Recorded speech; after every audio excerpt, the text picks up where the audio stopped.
Hello, people of YouTube. Hello! I am American McGee. Martin. You haven't forgotten how to do this, have you? Maybe. Yeah, it's been a while. I think it's been almost a month since the last time we were here with you on YouTube, and that's because of a confluence of conflicting circumstances. Those all start with C, but it doesn't sound like it. Yeah. So it's a kind of silent alliteration, I guess you could say. Anyway, You could. I traveled. I went to Patron's assembly in Los Angeles. We also had Thanksgiving thrown at us, and then there was a kind of passport visa scare, which all those things added up to us not live streaming for nearly a month. So sorry about that. Sorry. Hope you didn't miss us too much. There's a lot of tears in the comments here. So yeah, we do have a lot of our insane children with us again today. I see our good friend Greg is there, and One-Eyed Skull, hello. Skull, Alice on Elm Street is always here. I also see some new Ava names. Marie. Twisting Dervoli, and this is Z Mao. This is like the cat says. The cat says hello. Meow. I think that's Mao. I'm pretty sure that's Mao. We also have Luana Nessa Cemento. I think she won a Nightbot is here as usual. Welcome, Nightbots. Welcome back, Nightbot. So we're really glad to have all of you here. There's Taylor, one of our actual subscribers, and also one of our wiki editors. Ooh, He's Andrew's here. A super insane child. And of course, Andrew's here, another super insane child. And Alice on Elm Street. Welcome back, everybody. What are we doing today, Martin? We have prizes. You selected 4 really messed up art prints. We do art prints as prizes. I'm going to give away The Dead Wives. The Dead Wives. So this is from the Tale of Bluebeard, which is in Out of the Woods. And the Dead Wives, of course, they ended up dead because they were attracted to Bluebeard for all the wrong reasons, and he murdered them. Grr. Why did he murder them? He was just kind of a maniac. He was just a nut bar, wasn't he? He was. Anyway, well, if you have a blue beard, it's probably a bad sign in the Getting a grey beard at our age. So we are going to be giving away 4 of those art prints today.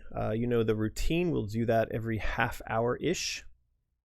So keep an eye here. Oh, I guess we're out of whack, aren't we? So it's going to be like 20 to the hour and 20 past each hour. That's right. It's going to be a little weird. I'm seeing a lot of people commenting on the fact that I shaved since the last time we did a live stream. Forgot about that. It's been so long, but yes, they're calling me baby-faced McGee. Dudes shave sometimes. I don't know what happened. I think I just kind of got tired of it. It was a Pirate Jam thing, and it lasted for over a year. And then, I don't know, I think because the baby is here, and I felt kind of like I was stabbing it in the eye. Rubbing it on your face. Anyway, so we've got prizes to give away. We also have a bunch of art to review. We also have other things going on in the world of American and Martin. I guess we'll start off with art review because everybody likes art review. I think We so. have a lot of art to review. So this is an image that is a work in progress that Omri has titled Trauma. And it does show something. Now, by the way, spoiler alerts. Big time spoiler alerts, because the things we've been working on recently with our crowd design, really, this is diving deep into the heart and soul of what's going to make the story tick for Alice Asylum. And so if you're afraid to learn what it is that's really going on in the game, this might be a time to stick carrots in your ears or something. Yeah, you can't really look at or watch our streams without getting some spoilers thrown your way. So this is a snow globe. And the snow globe is important because I've started kind of recently outlining where we're seeing the game played from what perspective, and looking out from that perspective, what exactly is it that's going on. Now, we've always talked about there being the Asylum is sort of child Alice, so she's 13 years old, but we've not really talked about, you know, sort of her perspective on the game, plus like this adult Alice perspective on the game at the end of Madness Returns, how we were going to meld these multiple perspectives together, where was the story being told from? And I was constantly struggling with trying to get the story right in my head because I was wrestling with the concept of multiple perspectives. And so recently, when we got to the Hatter's domain, actually, I was inspired by this notion that the Hatter, being this alchemical chemist, scientist, explorer, was sort of trying to dig into the nature of the reality of Wonderland. And in the process of doing that, you could imagine like the Hatter's version of the Large Hadron Collider, like smashing ever smaller particles together at higher energy densities until finally he actually ripped open, the fabric of space and time in Wonderland. And in so doing, he realized, oh man, we are living in this little bubble of a reality, which is also within a bubble of a reality inside the... Now, I think he doesn't realize this, but it becomes, obvious to us that he's trapped inside the imagination of a little girl who is trapped within this kind of trauma loop that she keeps going over and over again. And when seen from the outside, from the adult Alice's perspective, that little world of trauma where young child Alice is trapped can be viewed as this impenetrable snow globe. And so that's what we have in this image. It's adult Alice sort of wrapped in shadow, peering in on the world of child Alice, who in this game, adult Alice is going to be trying to reach child Alice. But we're only going to see that from the inside, meaning that from child Alice's perspective, there's this looming, dark, ancient force of mystery that's trying to break into her world of sanctuary and to try to dissolve that world. And so she views all this as a threat. And that's the game that we're going to play, the story we're going to explore. And as young Alice interacts with this growing threat, she's going to be starting to pick up the pieces of all the history that's passed in the time while she's been trapped in this little bubble. Does that all make sense? It's quite deep. It's, maybe people were just expecting a platformer with some wacky characters. Well, I still think we're going to get that, right? I mean, there's no question that at the core of a game like this, there are going to be environments and there's going to be a character and she's going to be jumping around and she's going to be exploring. And a lot of what I'm describing to you right now is the subtext. It is the theme. It is the framework. And we're not meant to beat you over the head with that. In fact, this was one of the reasons that I began to explore the question of perspective, because in order to create a sense of mystery, our perspective from which we're viewing the game, and that's matched to young Alice's perspective, has to be unaware of all the things that have come after what she's going through right now. So in other words, when you launch the game, one of the things we want you to do is ask what's going on. Now, for those of you who are following along as we develop the story and as we start to build the game, that's all going to be messed up because you're going to know what's going on. But for the people who are not listening in on these things, there's going to be this great sense of mystery as to what it is that this little girl is going through. You know, what does this black mysterious force represent? What does Wonderland represent? Where is she? How does she get out? And so, you know, you're going to do that through the exploration of spaces like the one you see here on screen. This is a part of the Mad Hatter's domain. It's very factory and gears, and so it is. It's all the things you'd expect from a platformer, right? Yeah. It's, I mean, we talked about this before, that doing a prequel has so many kind of like pitfalls. You know, there's like, you got to be good to the people who have no idea about the story of Alice, but you've got to kind of, not fan service, but you're also doing a game for the fans of Alice that already exist. And I don't know, I also kind of think that during this process we're doing, even though we're potentially reaching tens of thousands of people, hopefully more, at the end of the day, that would still probably be a quite small percentage of the people we hope would buy the game. Sure. So the vast majority of people would still be approaching the game without knowing any of this that we're talking about. Yeah, I think you are talking about, 99% of the people who play the game will have no clue. The people who are in this inner circle are insane children. They will have a clue, but at the same time, they'll also carry with them the sense of pride and accomplishment that comes with having been here to support this and have their voice heard throughout the development. So where they may be missing out on some of the mystery, they will be included in something incredibly unique. So where the 99% get one thing, the 1% get something very, very special, which of course we're very thankful for, because if it weren't for that 1% who are helping us to make all this happen, well, then this wouldn't be happening. It would not. No. And I do see, there's a lot of people in the comments now commenting on, the story seems to work. There are people, talking about how they like this kind of Hatter's Domain stuff. This was actually Joey, and she did this. Oops. She did this not only as a 2D piece of art, but she also did it as a 3D piece of art. Now, if I can find that. There we go. Joey messing around with 3D stuff these days. She is. So you can actually see here that she's modeled this out as the chunk of a level, and she's showing a bit of movement through the space as well. And this is somewhere that I hope that we're going in 2020, because we have also, and I'll get to in a minute, we've brought on a new artist whose specialty is environments. And so in the process of working through the story in this coming year, we're also going to start scripting out specific areas of the game and the timing of the movement through those games. So having this kind of detail, having those kind of artists on board is very important to that process. So I'm really happy that Joey is taking it upon herself to help build and sketch out stuff like this. Nice. Yeah, it looks very much like one of the untextured sections of stuff you'd find in Madness Returns. Looking good. Yeah, it's good stuff. So what do we have here in the comments? Let's have a look. People are liking it. I've seen where is he? Dougie Fresh has asked this a couple of times now. Have you guys got your cast yet? Well, it's a yes and a no. So there are some of the people who've been involved with the games previously, like Chris Vrenna or Susie Braun or Roger Jackson. So that would be music, that would be the voice of Alice, that would be the voice of Kat, and many other characters who've all said, yes, we want to be involved.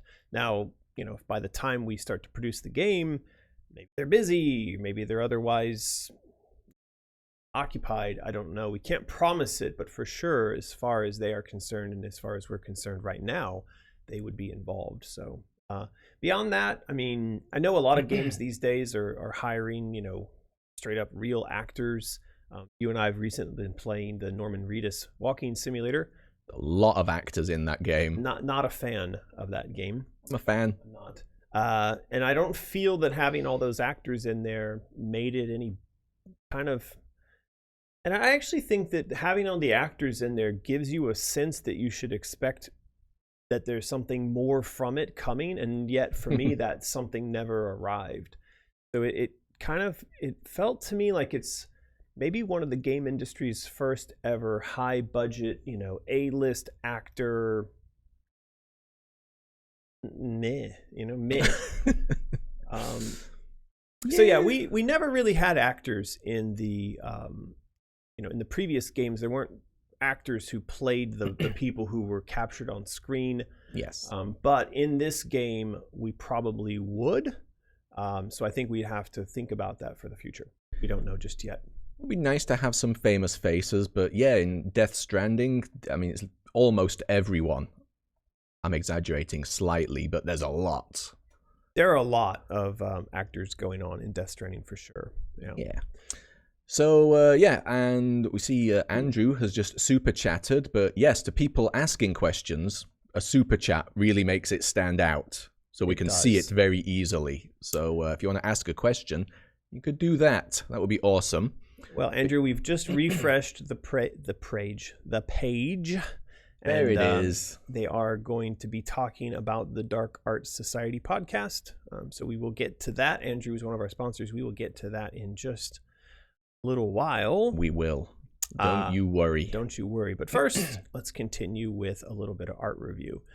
So continuing in the theme of the exploration of Hatter's Domain, I actually gave Joey the task of looking at the art of Hieronymus Bosch. I think he's a Dutch painter, if I'm remembering correctly. Sounds Dutch. I'm a big fan, and if you've never seen... Does it sound Dutch? I mean... A little bit. Because Bosch, as a name, I mean, it's a very well-known German... There he is, yeah. German Dutch. parts company for cars. So when I hear Bosch, I think German, but I think he's supposed to be Dutch. Yeah. So yeah, he does really dark and wacky stuff, and very surreal. And this is a guy who was doing what I would imagine would have been considered like semi-satanic art back. Only semi-satanic. Yeah. Really? Back at a time where this might have been difficult to get away with. As artists in that period, they generally only got large commissions from the church, and so the idea that you would draw this kind of surreal, hellish... It's a bird eating a man, a farting with birds coming out of his burning ass. We're not in that one down there, that scary big mouth. That's a mouth of a bird eating a table of people who are eating a rat being served by I don't know what that is, another bird with a dog waiter in the background. Yes. So anyway, I think this guy does amazing stuff. Look, this guy's vomiting. No wonder. He seems to be vomiting blood. There's a lot going on in this guy's art, let's just say. Anyway, we did ask Joey to kind of borrow his style a bit for the Hatter's Domain. So this is going to be... Can definitely see it there. Yeah, I think the borrowing was quite strong with this with this one. I mean, I did say to her, "Hey, go draw some influence from." I didn't quite think she was going to go literally straight for the fish with legs, but she did. But still, a lot of people said they really liked this piece of art. Yeah. Nice. So this was her work on Hatter's Domain, and now this is what it would have looked like sort of prior to the cataclysm, prior to the explosion that blows it apart. I think that she even kind of suggested this might be Hatter's workshop. So there's this kind of teapot there. Looks nice. Quite like to visit. Idyllic. A little bit. What I said to her was combine Bosch with the English countryside. Right. And so that's kind of what's going on here. I can see that for sure.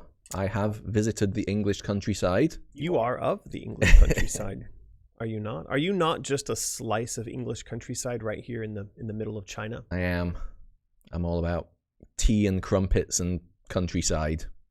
Yeah. So yeah, Joey did a really good job on this, even though it is a bit of a... I think it's pretty close to home for the Bosch stuff, but I think it's still cool to see her do that. And this, of course, would be Hatter's Domain prior to the explosion that sort of rips apart this corner of Wonderland. Now, again, the idea is that at the start of Asylum, young Alice is probably going to be hiding out in the denial stage.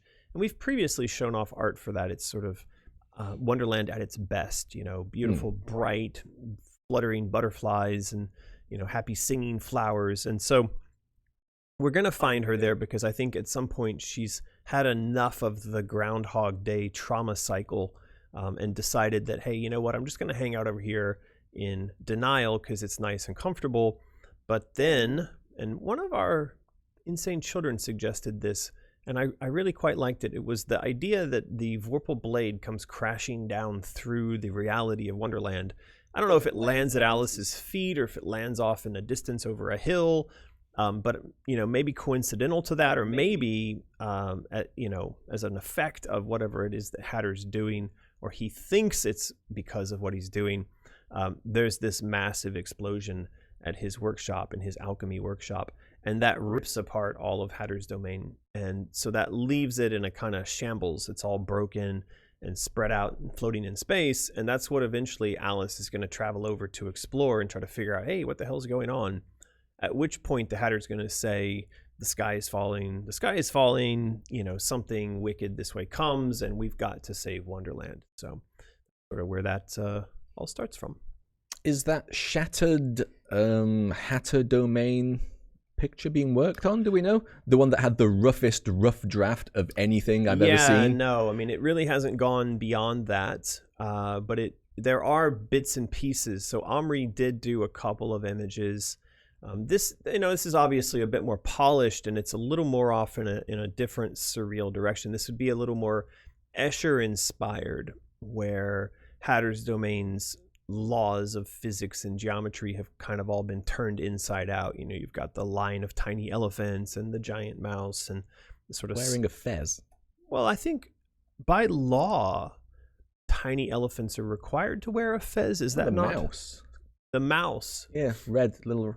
Oh, I'm sorry. The elephant's wearing a top hat, which is a legal requirement. Yeah, the fez on the mouse. He's got a heart-shaped nose. Oh, very cute. So yeah, that is some of the exploration that's been done. No, the image you're referring to, where you see Hatter's domain, is like it's basically a Rorschach test, more or less.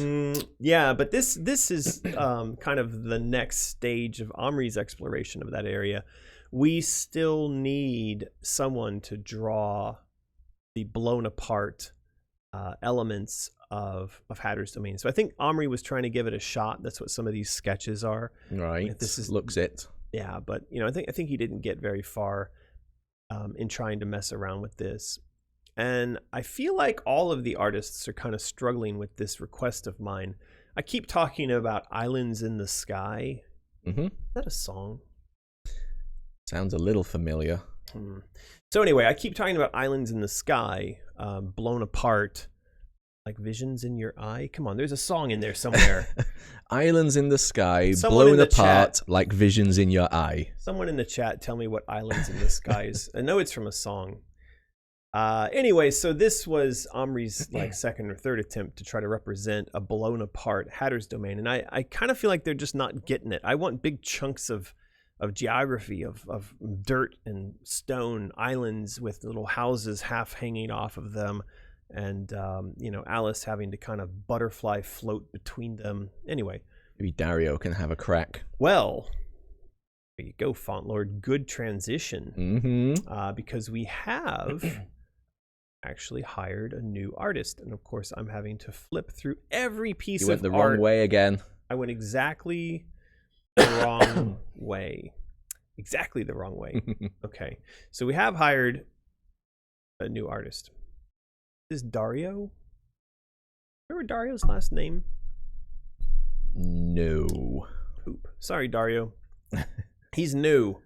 We haven't given him his name badge yet. So, so this is Dario's exploration of the Queen of Hearts domain, and you can see here he has done a bit of the kind of broken. Now his broken up geometry is all being suspended in midair by tentacles, which I love.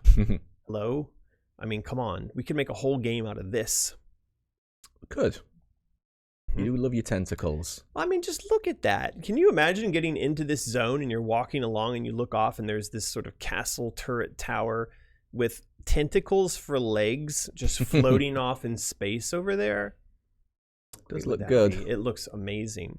So I'm very excited to see what Dario does with some of the other domains. Now, as I mentioned before, one of the reasons we're bringing him on board is because he is going to do a lot more of the actual architectural work that we need done for defining certain elements of the game. So you can see here he's working on scale, he's working on shape, he's working on various elements of how the geometry works, and he's working on the smaller pieces of building blocks for the things that go into the game. And things like this are really important because it turns out that when you construct things in games, you end up with thousands of little drawings like the one you see here that define individual 3D elements that are then stuck together to build the larger levels that you move through. We've previously referred to this as asset tourism. Mm-hmm. What video games essentially are. We have. See, we have a couple of some super chats rolled in then. Let's go for it. Taylor Gunn, thank you. Islands in the Stream. Is that the song? That's the song. That's the one I'm thinking By of. who? It's like Master and Tennille or it's not Kenny Loggins. It's say here. It says, oh, Dolly Parton, Kenny Rogers. Okay, there you go. Well, I'm gonna have to listen to that later. Make Martin listen to it. But thank you, Taylor. Not on live stream. We don't want to get poked. Copyright. Yeah. Abuse. We're gonna get to that in a minute too. Yep. Yeah.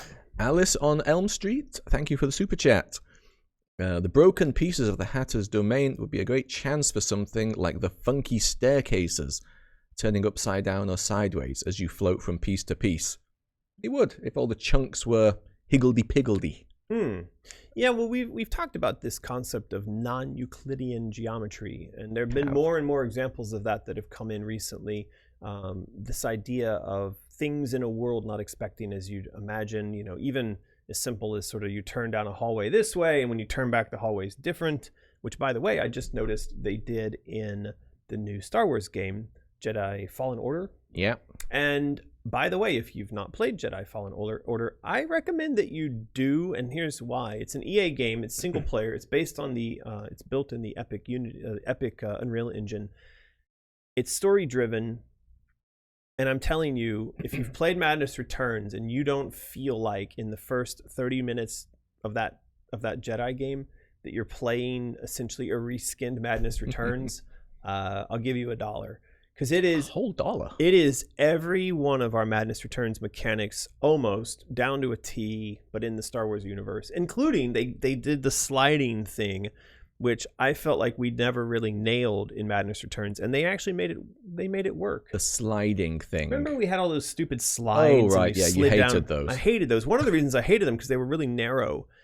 But in the Jedi game, Fallen Order, they've actually made them quite wide. So they're really not that difficult to navigate. Now, they feel, to me, also kind of forced, like, hey, we can do this thing. Let's find a way to force it into the game. But maybe, you know, big, funny slides, like in the real world, always are going to feel forced. They didn't feel quite so bad in Wonderland, but they didn't function very well in Wonderland. They function much better in Fallen Order.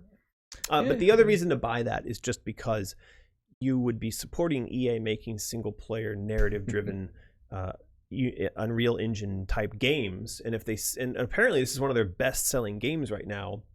Fastest selling, but they still make more money on their microtransaction-y games. Anyway, let's show them that, hey, we like this kind of thing, because it is exactly the example I'm going to hold up to them and be like, look, this thing sold like crazy over Christmas. People still want this kind of game, and you can help them see that. A good argument to give them. Yes. I tried buying it yesterday. I went to the video game shop, but it's sold out. All right. Yeah. And I didn't want to do a digital download because I'm a bit unsure about my internet these days. So apparently they'll have some more in stock next week. There you go. So finish off my last few Death Stranding trophies over the weekend. Stranded it. At 5 hours, I gave up on it. It was done. It was finished. And final, well, this is new. Is this a super chat? It's a super GIF, perhaps, from Truth Decay. Thank you for that. Thank you, Truth Decay. Yeah, this looks like something new that YouTube have done. YouTube have implemented some kind of new, I think also for subscriber-type super-powered stickers and things. So there you go. So Truth Decay is the first one to give us a thanks for being you, cute. But what is that? Turquoise pear GIF. That is, it's like a turquoise pear wiggling a turquoise egg on a stick. All right. It's a mirror. But thanks for that anyway. Thanks. That's what we needed. Alice on Elm Street. Evil Within has some great non-Euclidean moments. All right. We're going to have to check that out. Is that new? No, but it's a great game. I've played it several times. All right. It's, I believe the first one, The Evil Within, I've said before, is a better horror game. It's more disturbing. But the second game, I think, is a better game. Right. But still, the first one, that was great.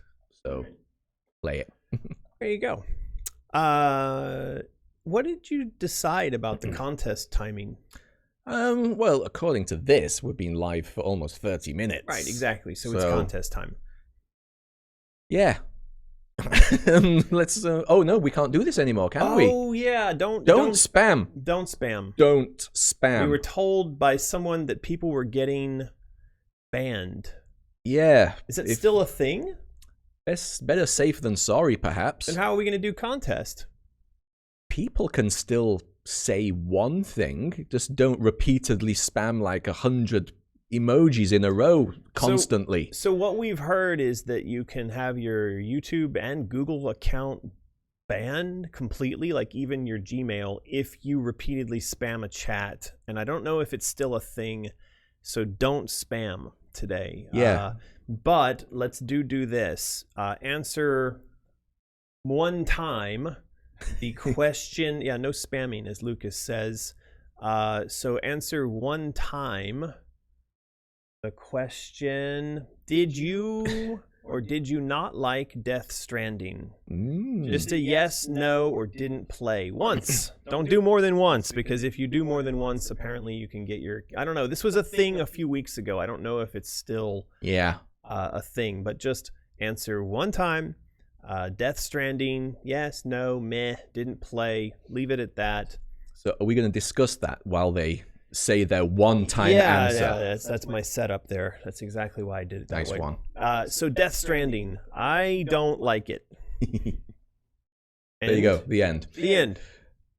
I mean, I get you. I will never argue against somebody who says they don't like it, because I completely understand why someone wouldn't like it.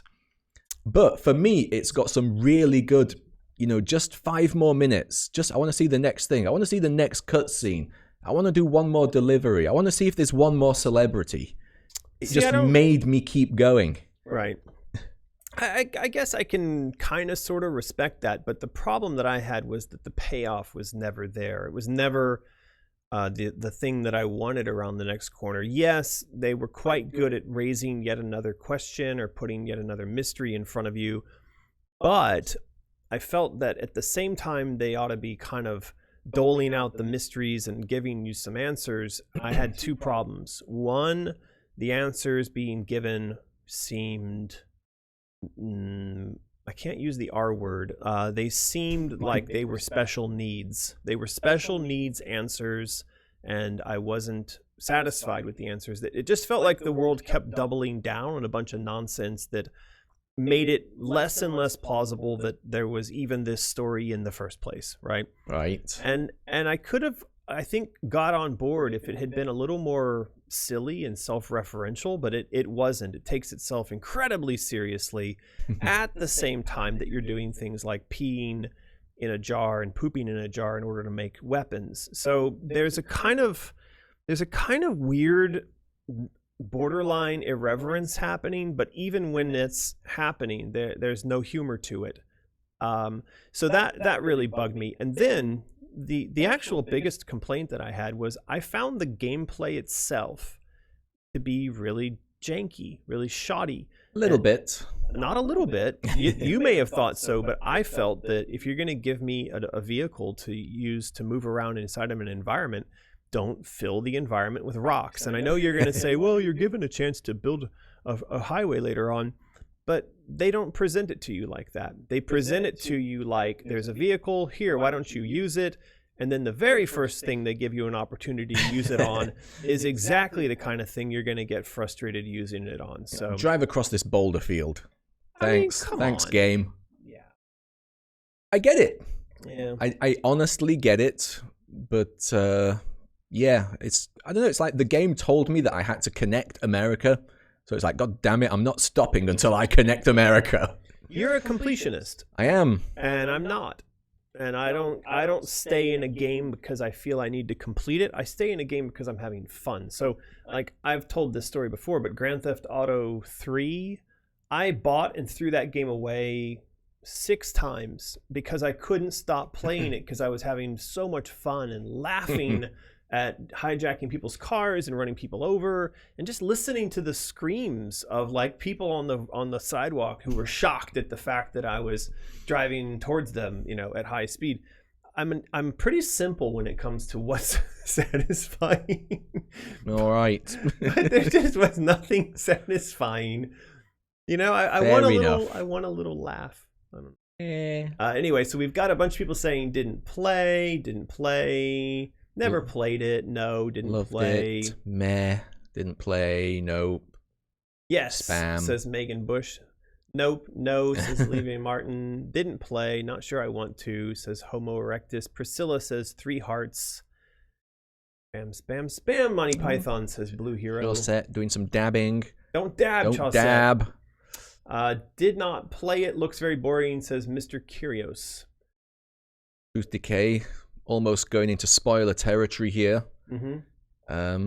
Super chatting. American would cry 100% at the end of Death Stranding. I don't know about that. I know what you're talking about. Yeah. I still don't know about that. Blue Hero says, my dad raised me with Monty Python and I'm proud of it. Lucas says, if there was something good about it, it was that the Postal Service actually cared about delivering packages intact. Now, I don't know about you, but one of the things I found funny about the fact that we're playing Death Stranding in China is that China is like the heart of Death Stranding postal delivery system, because everywhere we go in China, there are guys lugging massive amounts of boxes around on electric scooters and on their backs and in big bags. And you would not believe the amount of delivery stuff that's going on, because there is basically no physical retail to speak of in China anymore. Everything, and I mean everything, is purchased and delivered online. And so we live in a place where that kind of delivery mechanism is very much like just the way things are. I do wonder how these massive malls and the shops within them stay open. They don't pay rent.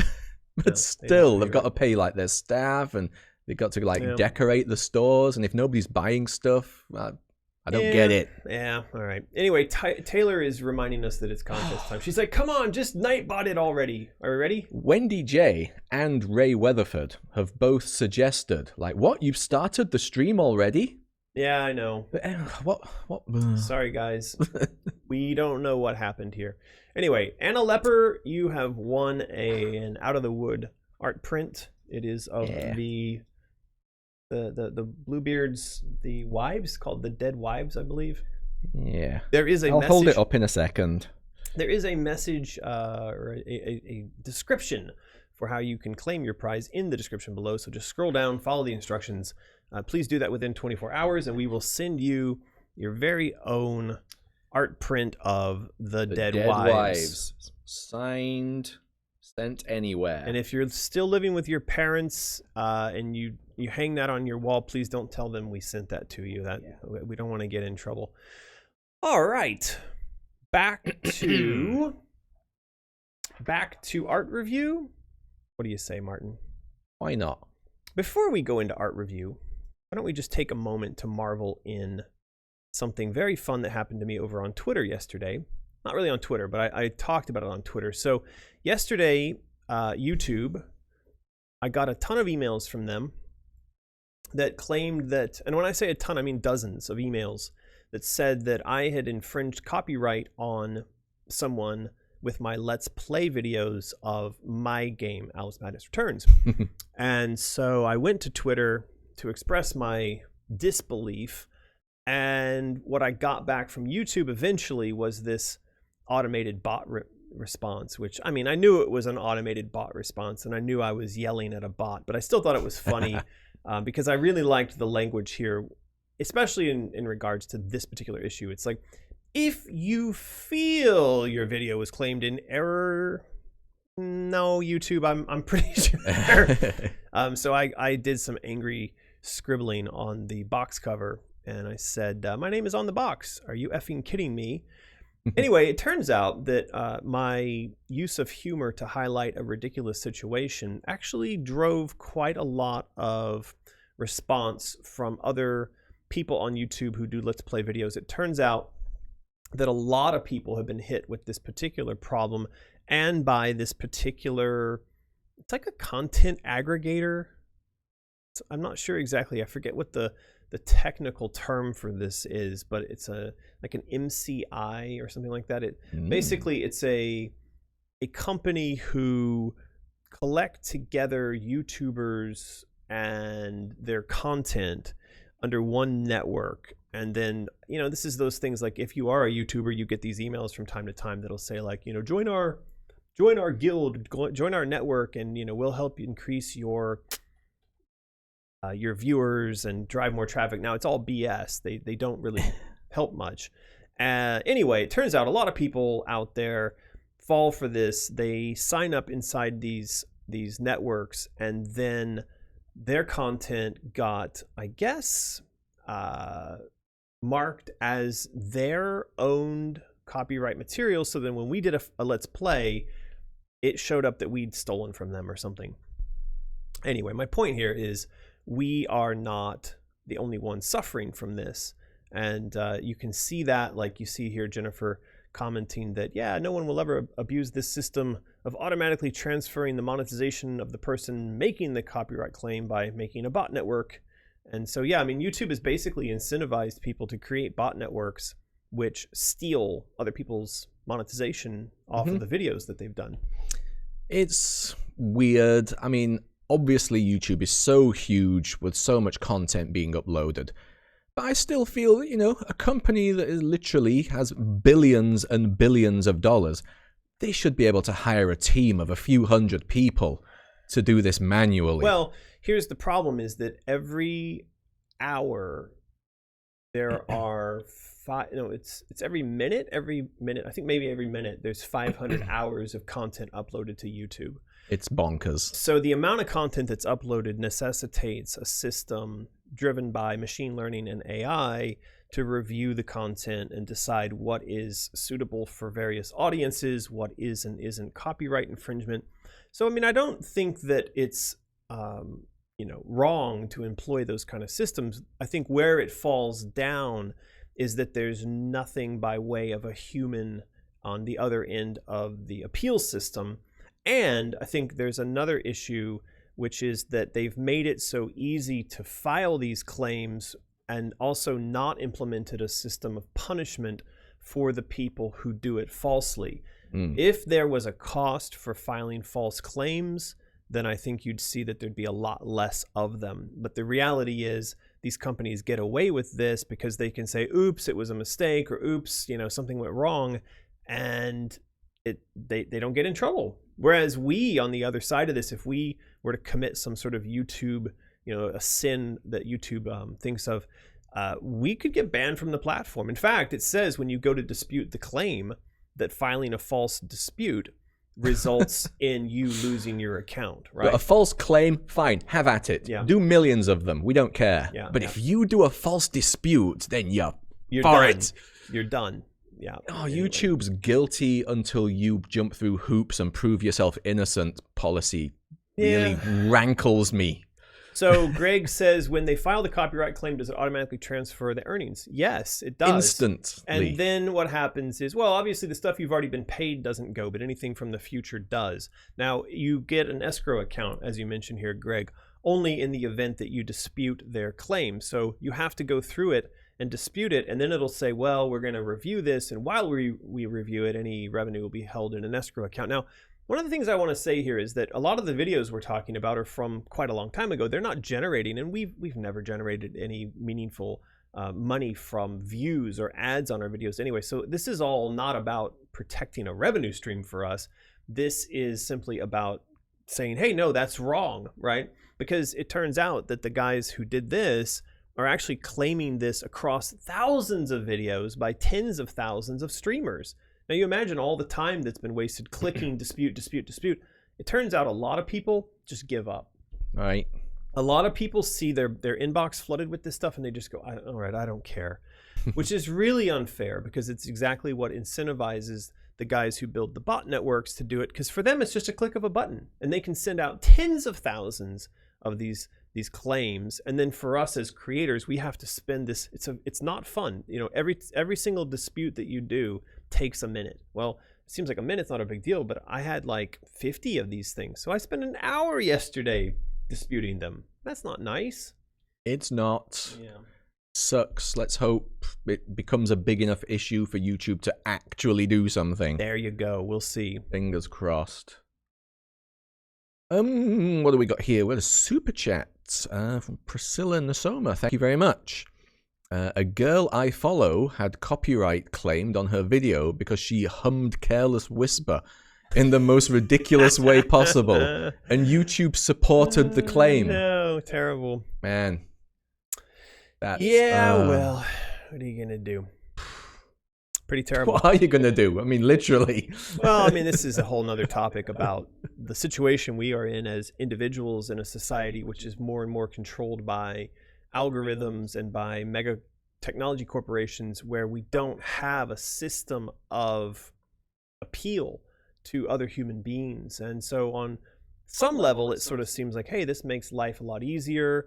There's this book I'm listening, or just finished listening to, Surveillance Capitalism, where she comes up with an example of, like, you have bought a car, but now the car has a chip that allows it to be turned off in case you don't make your payments, which on a certain level sounds like a great deal for the company who is liable for the car that you're not paying for, and they can just flip it off, you know, at a button at a remote distance. But, you know, what if the other side of the human story involved there is that your mother is sick? The reason you haven't made the car payment is because you're having to take her to the hospital. And on the day that they decide to turn your car off, your mom needs to go to the hospital. It's an emergency. She can't, and she dies, right? Now, in a system where that's not decided by AI and there's not that mechanical button switch that just turns your car off because you missed a payment, we have a human interaction, right? We have me able to call someone up and say, hey, I'm really sorry I haven't made my payment. Please don't turn my car off. My mom is sick, right? That's humanity. That's the world we want to live in. But that is being stripped away from us in a system where these automated tools are able to go through all of our content, go through all of our lives, and just make decisions without us being able to say, hey, hold up, wait a second. Wait a minute, robot. Yeah. What are you doing? B-Nuts says, in fairness, YouTube just paid $170 million to the FTC. B-Nuts, YouTube makes, not YouTube, but Alphabet Inc., which is Google's parent, is the most rich company on the planet. It beats out, like, all the oil companies that everyone gets angry about destroying the environment.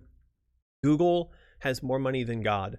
$170 million to Google and to Alphabet is 1 second of their earnings. It's nothing. It doesn't mean anything. That's like you and I getting a parking fine for $1 for 50 cents. So these fines don't mean anything. Anyway, don't get me started. Well, there's like some creators have all banded together to make another network, haven't they? Was it called Nebula?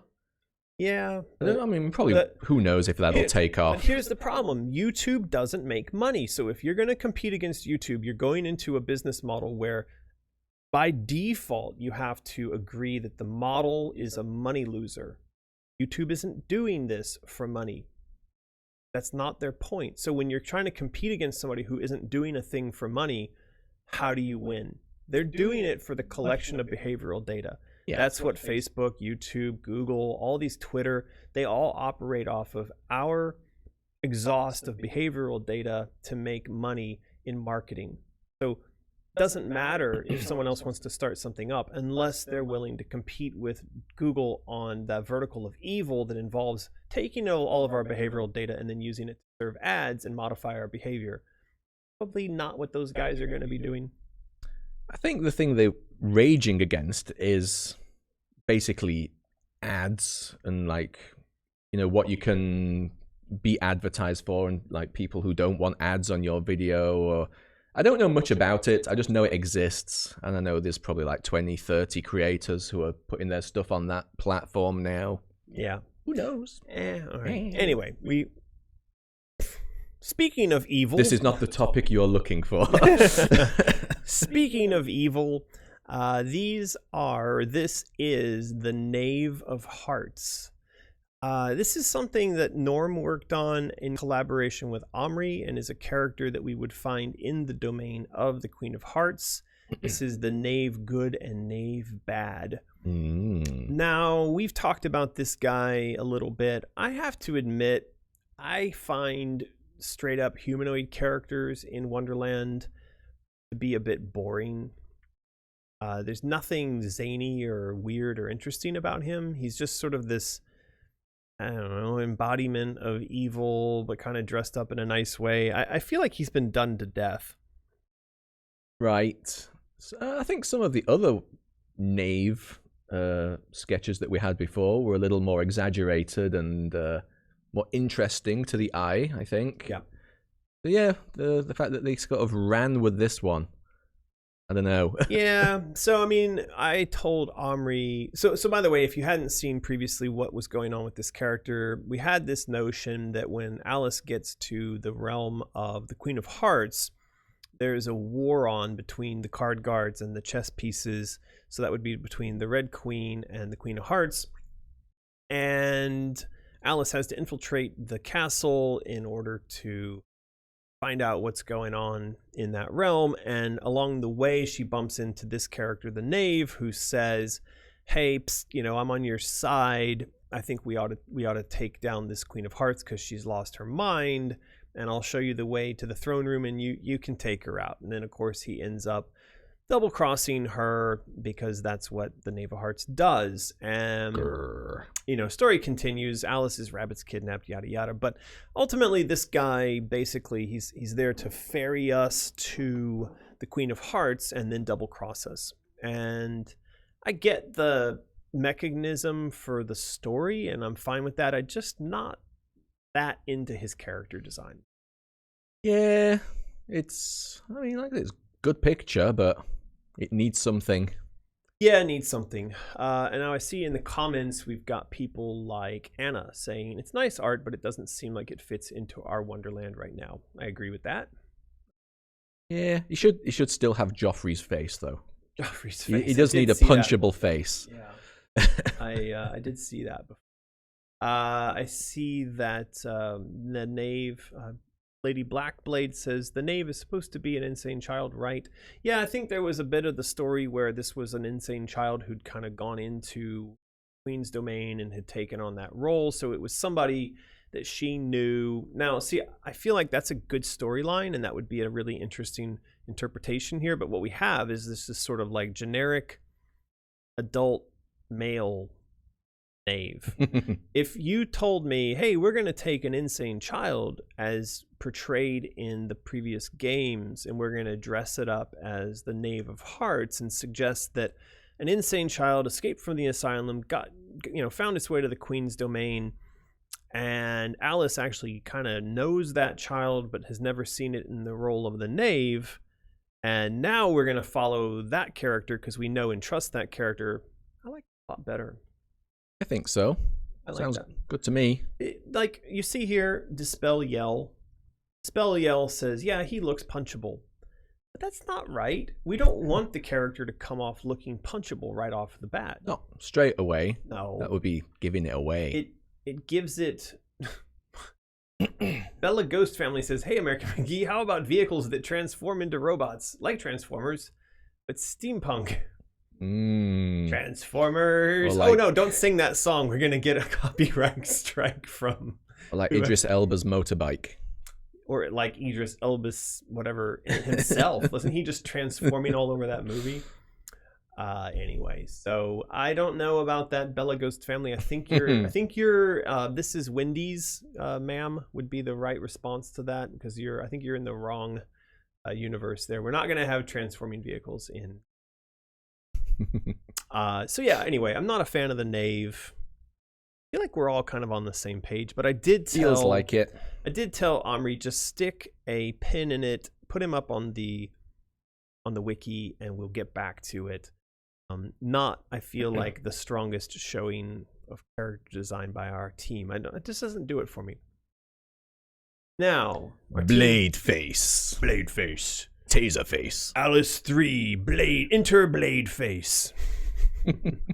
What's it actually called? Looking in the shadows. Through a knife with a red eye. Cool. Cool name. Staring into the burning corpses of my family. Where's Richard Pryor? The Pryor Fire. He's in there. I don't know. I love this piece of art, though. I think this turned out fantastically fantastic. And I know that Omri spent quite a bit of time on this. Now, this is, I think a lot of people ask the question sometimes, are those caterpillars or they... Never mind. That's not the question that's asked. I'm sorry. A lot of people ask the question sometimes of whether or not this is an illustration or it is a photo, and it turns out that it's both. It's a digital photo manipulation. And so there is a real model in the world who is the underlying model for this image. And she's pretty amazing because when she works with Omri, she does look very much like our Alice. Beautiful. And I'm very impressed with this. This is actually one of, if not the favorite piece of art to come out of our project, certainly this year. It's so good, it's going to be our next print on Patreon. It is. Now I see a couple people saying things like Prince Hatter saying, can this be the box cover? I mean, it would be a really good box cover. The problem is this, I don't feel like this is 13-year-old Alice. This is adult Alice, and so if you were to put this on the cover of Alice Asylum, I don't know that it would work. I think not. Yeah. No matter how good it is, this isn't the 13-year-old Alice. Yes. Greg says somebody should reach out to Hasbro about that Alice Transformers crossover. Alice in Transformerland. Work. Might work. Looks like people from The Witcher. Not sure if that's in reference to this piece of art or the... Don't know. What else have we got here? The art is stunning. Yeah, and I think it would look like a good piece of box art. TV Iniquitable, I cannot say that, says, that's so beautiful. Yeah, while I was just on the subject of that, this is the next Patreon print. So you can still get this by joining our Patreon at the correct level this month. So it will be the people who are charged in January will be getting this print. Yeah. So yeah, and you know, people always ask, oh, do you have to like keep paying? Just be a one-off. Yeah, it's easy. Greg says, I feel like the outlier not liking this one. Oh well, glad everyone else seems to like it. Yeah, it's okay, Greg. I feel you. I think that there have been quite a few images I've seen where I've actually been surprised that I'm not that big a fan, whereas our Insane Children seem to really love it. I actually don't know what the general consensus on this is. Does everybody love this? I like it. Everybody but Greg, apparently. Everybody but Greg, okay. Dougie Fresh says, what would 13-year-old Alice even look like? Dougie, we went through that, but it was quite a while ago. Probably we could repost some of that exploration because there was quite a bit of work done in art on the face of a young Alice. Now, when we do the marketing materials, and when we do these images, a lot of times our artists tend to gravitate back towards the older face, the face of Alice that we all kind of know. Maybe just it's in their comfort zone. I'm not sure. I'm not pushing them really hard to like, you must do 13-year-old Alice. But for sure, this image, I think, is, you know, of the older Alice's face. Yeah, I mean, is it time to start pushing now for more accurate younger Alice pics? I've done it quite a few times. I've pushed for that, and I feel like our artists, maybe we just haven't found it yet, which results in them being a little bit resistant to it. I'm not sure. One of the reasons I don't push it really hard is because I don't feel like it's as important as, say, defining the world and the story and the space that we're moving through. So I kind of feel like if we just kept spinning out, you know, donuts in the parking lot on her face, not getting anywhere, we would all be a bit frustrated by that. So we've sort of tried to move away from iterations on Alice's face. All right. But, you know, there are still bits and pieces of face getting done as we explore certain domains. I mean, is this a 13-year-old's face? I'm... Little younger, but plastered with makeup. You know what? Eyes are huge. I really like this picture. Really? It's just so ridiculous, and clearly it's not right for Alice Asylum. But if Alice was somehow set in like the 70s... No, it's Kylie Minogue universe. No, it was just like disco era Alice. I just think this is a great picture. I could imagine that Kylie Minogue would remake that "Can't Get You Out of My Mind" or "Out of My Head" song wearing this dress. Perhaps, but yeah, I like it. I mean, it's gone a bit far. I have to say. You can imagine the dress being all liquidy and shimmering around, and she's got. Is that a tattoo? No, what's going on there? Hair. What? What do you mean hair? What's that even about? Maybe it just means she's got a hairy back. I don't know. So add hair to her back? Maybe. Could be. Maybe. I don't know. Anyway, it's a fun picture. I like there's these funny comments. So Mercury is poisonous, so the dress is deadly and beautiful. Beautiful and deadly. Yes. And I also like this comment. Actual Mercury. All right. So what? Oh, I see the buckle design are little drops of actual Mercury. Interesting. Attention to detail. This is what you pay what you get for. We had so many dresses done, didn't we? We've got a ton of dresses done. Now, this dress obviously was something that Omri messed around with as we started to explore the Hatter's domain, because, well, we were exploring the Hatter's domain, and he had this idea that, well, maybe when we go back in there, the dress changes around a bit. And so this is what she could be wearing while exploring that domain. There's a couple of elements to this I do really like. So, for instance, I love the use of the Hatter's Alchemy texture from the hat on the back of the boots here. That's really cool. I do like that. I would wear that. I'm thinking maybe I'm going to get this. I was thinking you could get this tattoo, but if you did that, like just right here. Just plenty of space for a tattoo. It would fool people, you know. You just meet them and it would say like hair with arrows. So people just imagine the hair.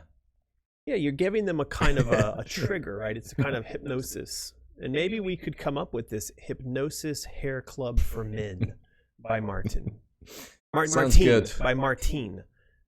Sounds good. I think it's a thing. And we could sell it in a box with instructions. You just marker it on there. You just where you want the hair to be with arrows. It would be fantastic. Perhaps. I don't know. Keep your eye out on Mysterious for when we start selling that. For Hypnosis Hair for Men by Martine. Coming soon. Yes. So shall we do another Nightbot? Let's do it. I did also notice the last person, was it Anna Lepper, said that they didn't want the print. Oh no, don't do that. I've already won. I'd go back to Nightbot. No. That makes trouble for us. There. So maybe we could roll twice this time. Don't spam. Please don't spam. Don't spam. Simply. I've got a question. It's a good one. Let's do it. I was thinking about this. I don't believe you. No, it is. You never have It's got nothing to do with Alice or anything. Do it. But on YouTube, do you have like sort of like a guilty pleasure, like a channel that's like really way out of your ballpark, but you still kind of like watching it? Yeah, for sure. I find myself watching, because she always pops up on Trending. I watch Sniper Wolf. Okay. And her like attitude and her sort of like, is it like some Brooklyn, like New York style brash way of talking and stuff? It's completely beyond me.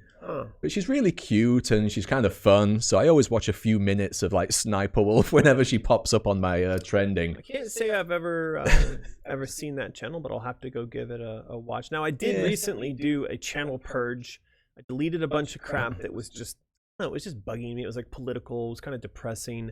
I added a few new channels. Now I recently added a channel. I don't think it's very politically correct, but again, it's makes me laugh. It's called Mauler, and it's film analysis. He does like these. He's an Australian, and he does these like 2-hour long dissections of things like The Last Jedi or Captain Marvel.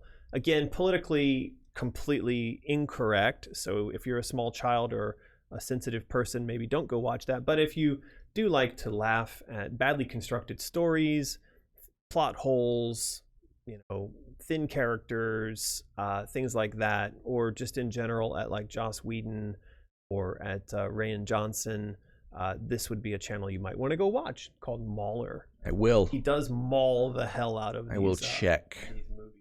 Now, I think the spam question was going to be to say one time what your guilty pleasure. Don't spam. Just say it once. Mm-hmm.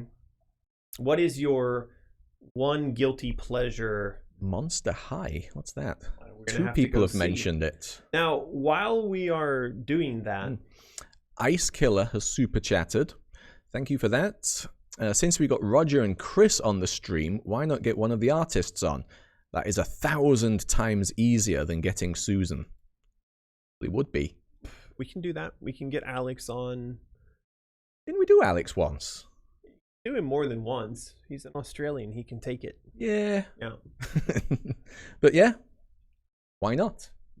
Why not? Truth Decay says Martine is already hypnotizing. He's an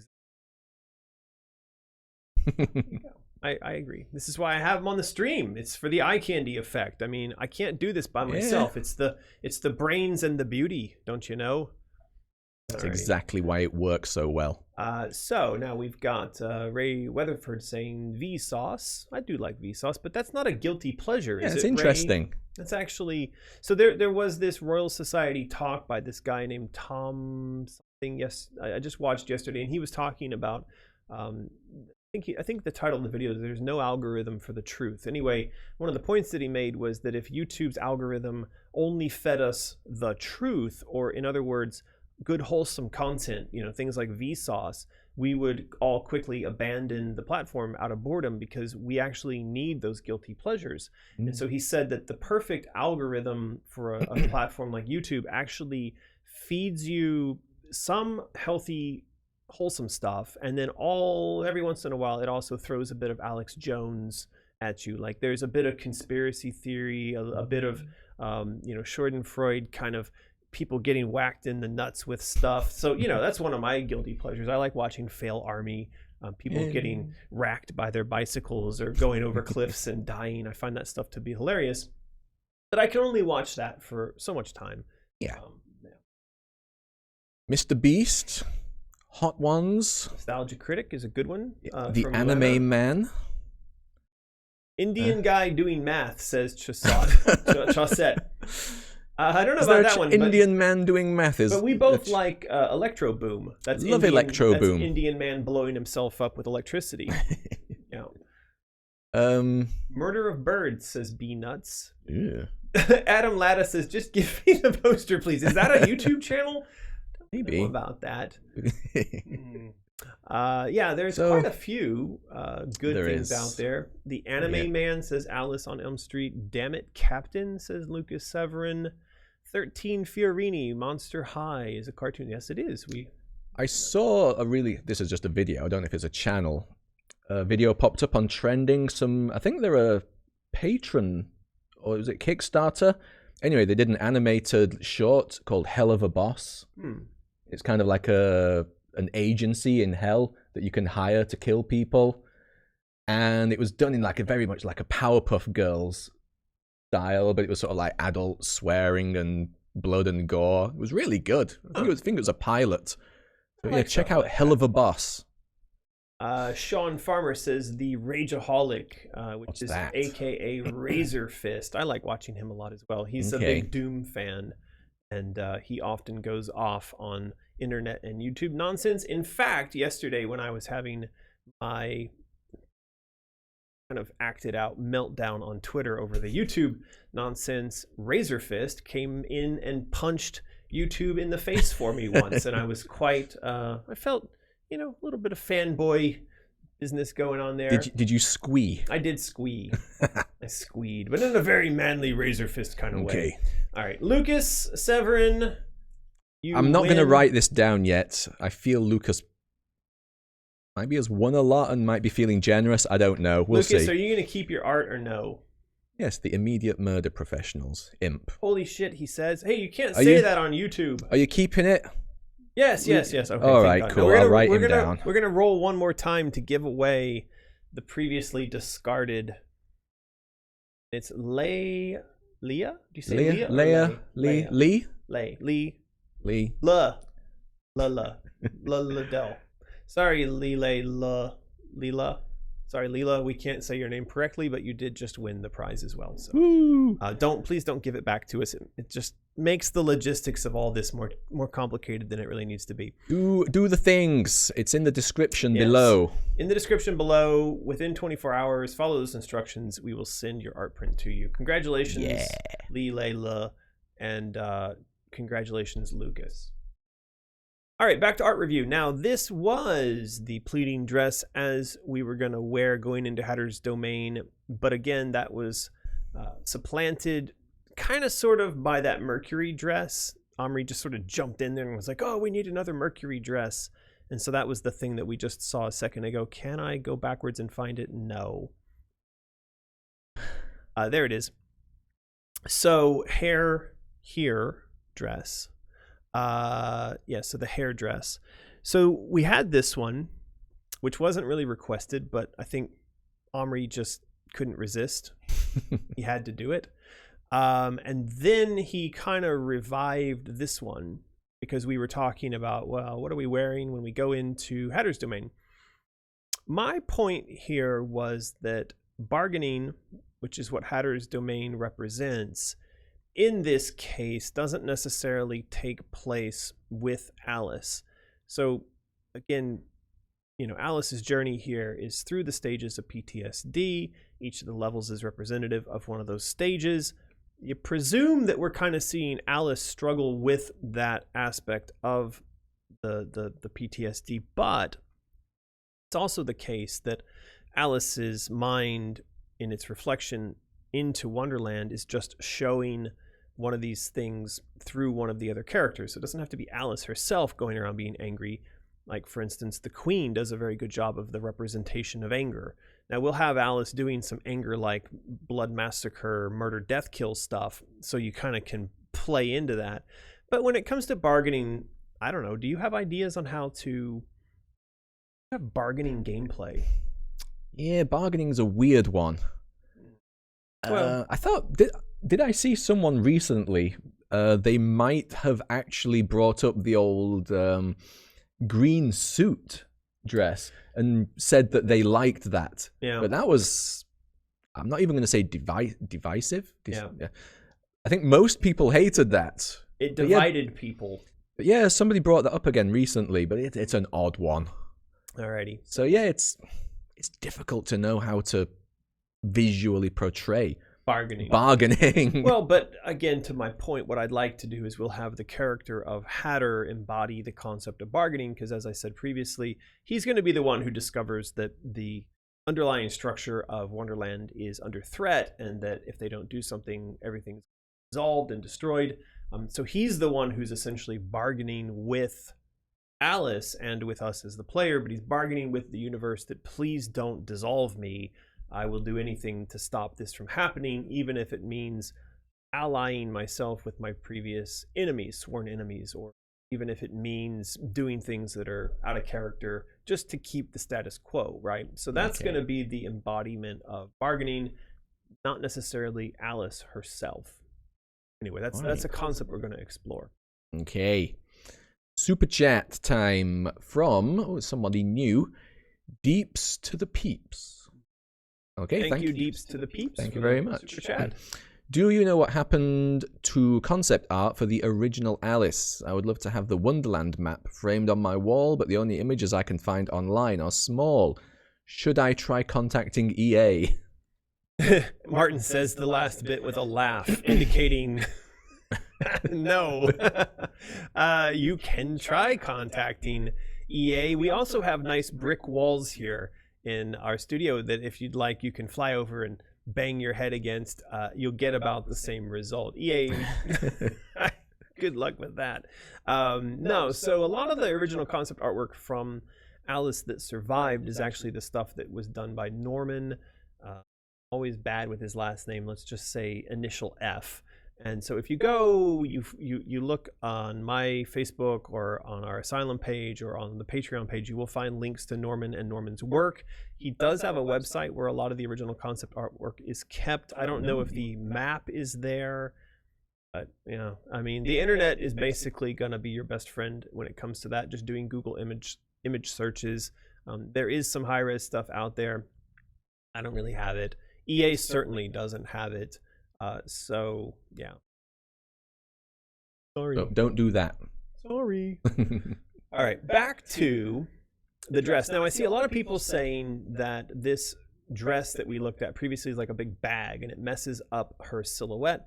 And I agree. And that's one of the reasons I never really liked that bargaining dress. Now, I wanted that kind of bargaining dress because I imagined that young Alice was going to be represented in a fashion that she was like down in the dirt on her knees, begging for something, you know, to have things go back to the way they were. But again, bargaining in this instance isn't going to be from the perspective of Alice. It's going to be from the perspective of the Hatter. And what the Hatter is going to say is, hey, you, Alice, our world is under threat. The only thing that's going to save it is alchemy. The only thing that's going to save it is the magic I'm going to put in your hand. And you're going to have to run forth into Wonderland and save the day. And so she's going to do that. Going to be wearing this dress. Now, I actually imagine that she's going to get this dress prior to meeting with the Hatter. She probably just has this on as she enters into Hatter's domain. It's like the costume, the outfit for that domain. All right. But you can see here, it's kind of blown up and burnt, and she's been working with hot stuff and chemicals and all whatnot. So it's a working dress, and it kind of contains it's got the message of having worked in an environment of transformation and fire and energy, right? So I like this dress a lot. This is an alchemy dress through and through, and alchemy is very much at the heart of the story we're telling. It's a good one. I've seen some people a little unsure about the hair. I have too. Now, why are they unsure about the hair? Just, it seems odd, I guess. I don't remember any specific details, but I get it. Kind of just looking at it coming out of the side like that, it's something about it. I'm not sure. Yeah, I was a bit surprised that there was a reaction to the hair like that. I know that it kind of changes the silhouette of her head. I can imagine that if you took this ponytail away, I'm tempted to try to put my hand over the art, but of course you there on the internet won't be able to see that. But if you were to just imagine that the ponytail was gone, she'd be wearing this weird like hair helmet. Yeah. And that doesn't look great. So I can kind of get that some aspects of the hair they're not working for us. Other things about this outfit though I like a lot. Now I saw a couple people comment, "Ooh, I want that lock necklace now." That's interesting. I have to say though, like when I first saw that, one of the things that came to mind was the idea of a chastity belt. Mm-hmm. I mean, you've got a chastity belt, don't you? Don't we all? Yes. From ye olde England. So I found that the visual of that triggered in my mind something I didn't think was, appropriately related to our character, our universe, our game. I felt it was a little weird. It's a little out of place. What do you think? A little out of place. I mean, like you say, maybe thematically, but also the color. I mean, it just stands out weirdly. I don't mind that so much. What I mind is the connotation that almost always when you see black leather, stainless steel loops and locks, maybe you just didn't go to enough S&M shops in San Francisco, but I lived there for a few years. Not the S&M shops, but I lived in San Francisco. Okay, what am I saying? San Francisco is just one big S&M shop, and I did live there for a few years. So when I see stuff like this, I immediately think of, wait a second, flashbacks. That looks like a big black, never mind. Okay, so there's something going on here visually for me that just doesn't work. So we're going to have to, I think, work on that. We're going to have to fix that. I think so. The rest of this, though, I like a lot. Now, Omri did make mention of the idea that these bits of lit up hot red business, he actually would like to see the cosplayers light those up. For sure. And I'm sure they could. I think they could. It's pretty cool. Yeah. Yeah. We did get a super chat. Okay. And then the text within the super chat was retracted from Alice on Elm Street. Look I remember what it said. Something about the socialite dress from Love Nikki. Maybe Alice doesn't want it read then. If you... I mean, it's on the internet now. I'm sure it was seen. Okay. Retracting it now isn't going to erase it from our stream. Maybe we shouldn't Google it, though. No, I think we leave it alone. I'm Google going it to trust after. Alice on Elm Street knows what Alice on Elm Street is doing, and we're not going to go and Google around things that have been purposely retracted. I will later. You do it later. I don't want to be here. There's a lot of things you do at this streaming PC I don't want to know about. All right, so what other kind of comments do we have going on here? I've got an addiction to Love Nikki, says Taylor. Don't even know what it is. She looks like a bad bee, says Chaucer. Priscilla, always the contrarian, says, I don't know why, but I love this hairstyle so much. Oh, Priscilla. Oh, Priscilla. You know, there is, in the definition of contrarian in the dictionary, there is a picture of Priscilla. It might be. There might be. We'll Google that afterwards as well. There is. So Priscilla loves this hair. I think the more that we diss the hair, the more Priscilla likes it. Okay. Please try to avoid releasing it alongside other heavy hitters, says Sir Galahad. Okay. Not sure what that means. Maria says, it's a cute dress. What's with the necklace? Yeah, don't put it in the launch window of other big games like a new Final Fantasy or something, or a FIFA or whatever. I don't know. Okay, thanks for that. Never would have thought of that one. So what else have we got here? Maybe if the lock wasn't red, says Prince Hatter. I don't know. I mean, if the lock wasn't red, your eye wouldn't be drawn to it in the first place. But if you're going to have the detail, you'd better have an explanation for it. So what is the explanation for that? Chaucette says American needs a vibe check. I think they're referring to what you thought the keyhole in the lock looked like. You're being told that it's a harmless fashion. All right. Still, I will have a look. Alice on Elm Street retracted the comment because there was a misunderstanding about what was being discussed. And alrighty, I think that's a good overview of that dress. Now let's just take a look here. I think we're getting pretty close to the end of art review. There are a few other little bits and pieces. So this was a bit of art from Dario. This was finished illustration, and I liked this one simply because it gave us a good sense of his style and the kind of locations he's able to capture. And so I imagine us also detailing out some of the Wonderland locations to this extent and having a sense of kind of where we're walking through, what we're seeing.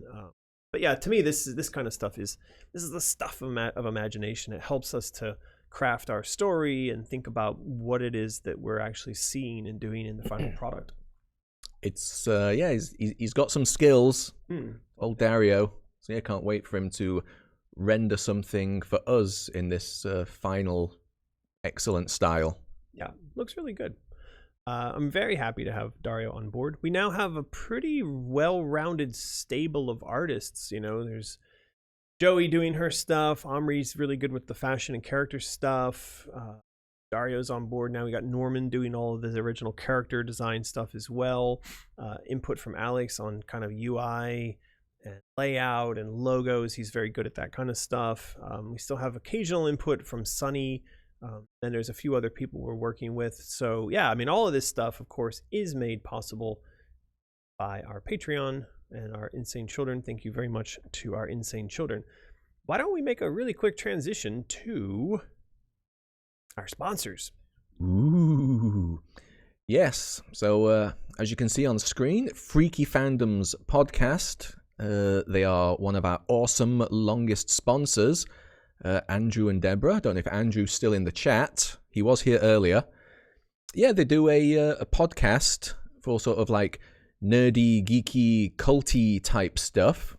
And the latest podcast, as you can see, what's this? The Dark Art Society. Well, this is when they go and they join in with another podcast. Right. That is the Dark Art Society podcast. And this time they are back talking with Chet Zar, who is an artist.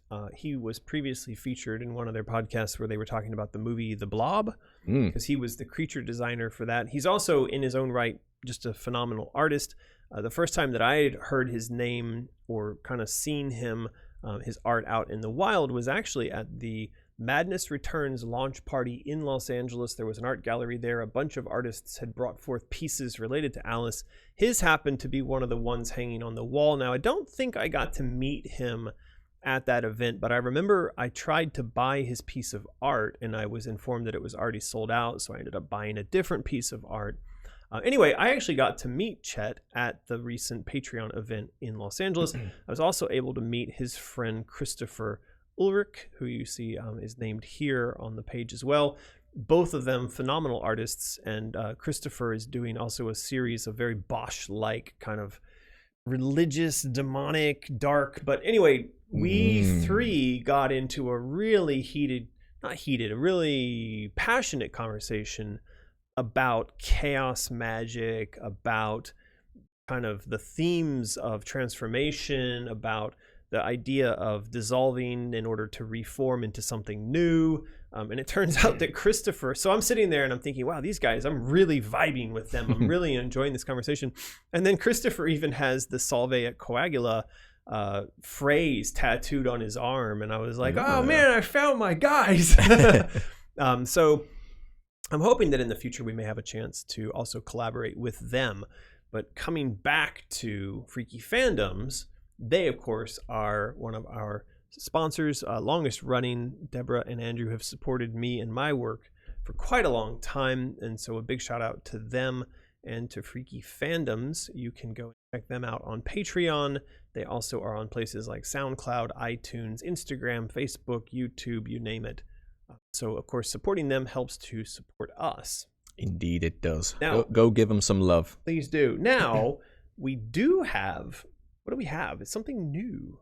A second sponsor contacted us over on our Patreon. And yeah, just a fan of Alice, really. And they wanted to like show the love and do lots of Alice support for the Germans among you, our German fans. So they have a Facebook page and a YouTube channel, which you can see right here, and it's also linked below. So yeah, they're just showing Alice some love. So because they're supporting us, even if you're not German, go over, have a look, give them a like, give them a follow. You know, we've been talking to her for a little bit, and she seems thoroughly lovely. So please, go support these channels as well, if you would, please, because she is supporting us. Yeah, so they're doing Alice Nightmares in German, which is good. I know we have a very big German audience. I know there's a lot of our big cosplay fans are coming from Germany. So yeah, it's pretty cool to see someone translating the work that we're doing here to define Asylum into German for that particular audience. And like you said, they've got a Facebook page that is getting off the ground, and they also have a YouTube channel. I haven't really tried to check this out yet. I'm kind of curious. Are they dissecting the live streams that we're doing and reposting that information for? We will check that out later. We're a bit rushed this morning with our error of when we started. I don't think there was an error. I like B-Nut's comments here. Alice in German is still Alice. Boy. Okay.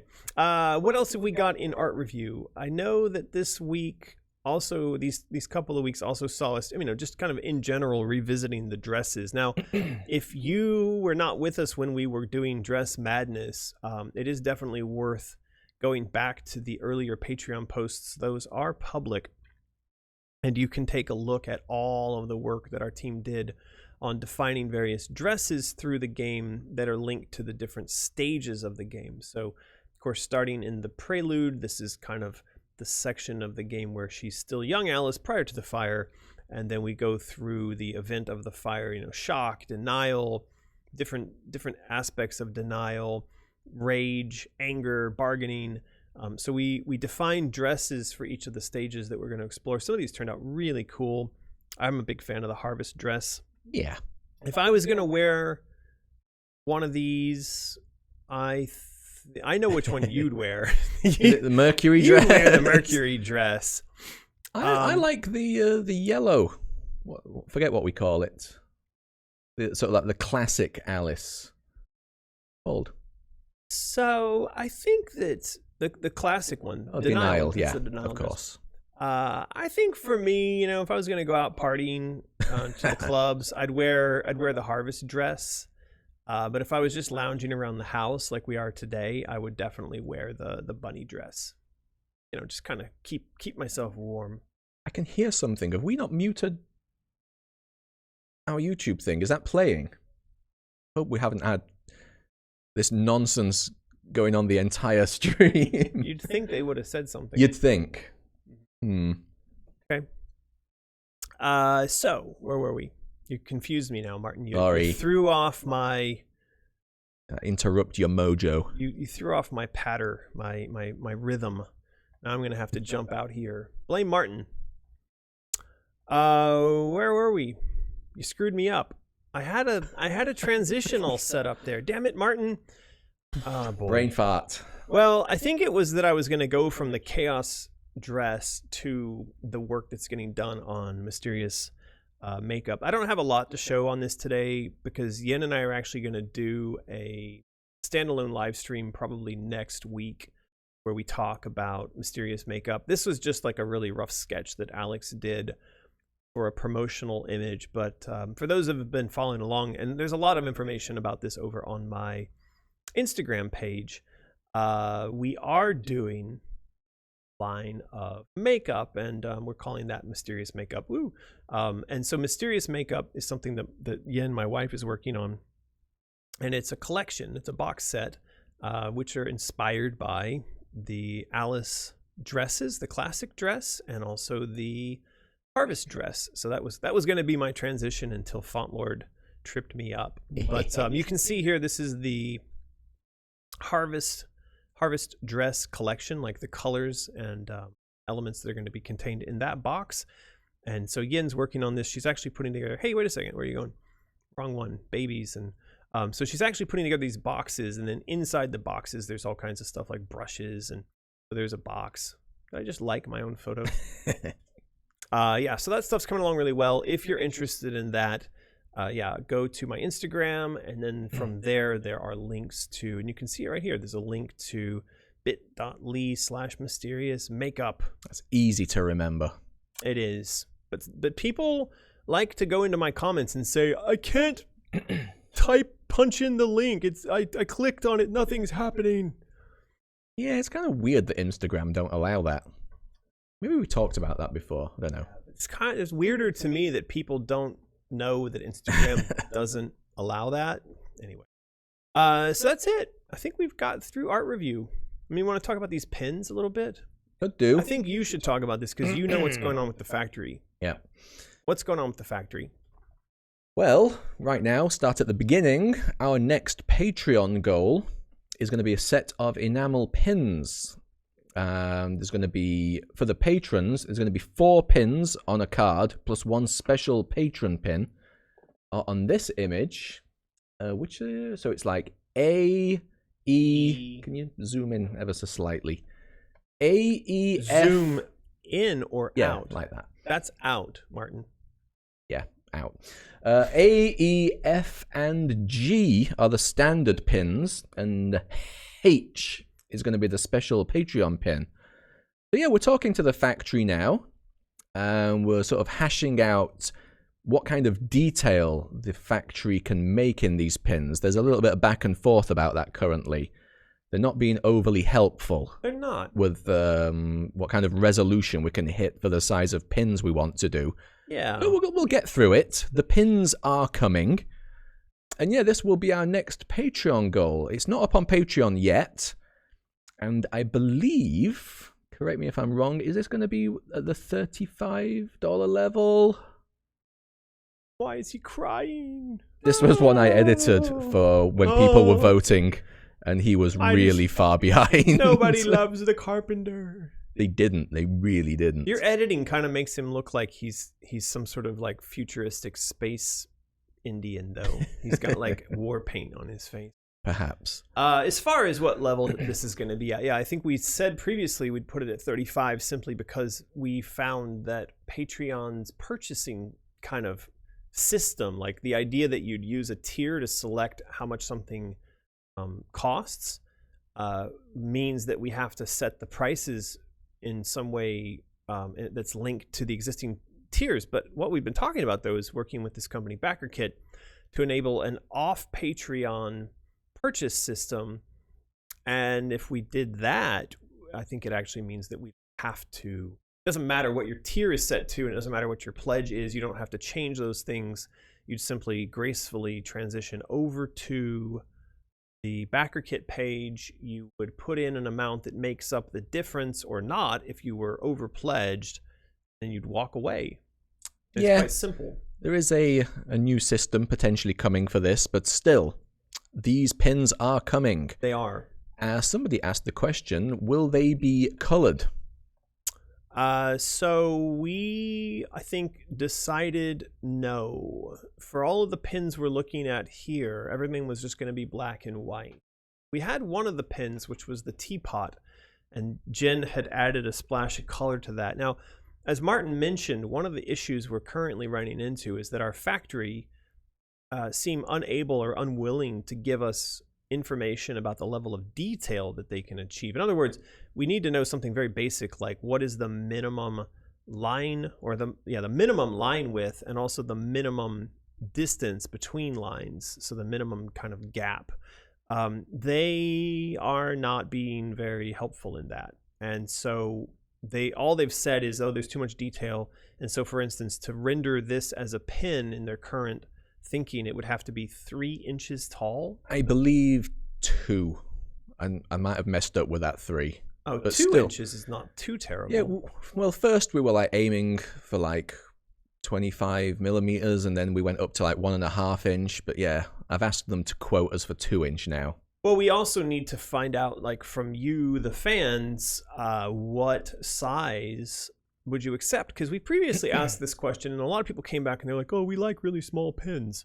So, but in my mind, like, bigger is oftentimes better. Now, I can understand, like, you wouldn't want an enamel pin like the size of a pizza plate because it would weigh 20 pounds and it would just rip your clothes off of you, which I guess if you worked in a strip club, that would be a cool, like, coming out on stage act, like, pins, you know. But most of us don't work in a strip club, so we want smaller pins that don't rip our clothes off. And I think what we need to know is, like, what is the maximum smallness or the maximum size that you would be okay with. 2 inches is all right. I think that's probably about as big as it should probably go. Right. 3 would definitely be too much. 3 would be too much. When I saw that, I measured that out using the ruler over there. I was like, whoa, no, that's too much. So, but I think 2 inches could be okay. Yeah. Still talking to the factory. Yeah, we'll see. Anyway, if you're interested in that kind of stuff, if you want the regular pins, which is the 4 plus the, damn it, where's my art? So the regular pins, which looks like that, if you want those and nothing else, you could wait until this whole set comes out over on Mysterious. Now, if you are interested in the special pin, of course, I'm exactly the wrong way around. Okay. That's just your skill. It is a skill.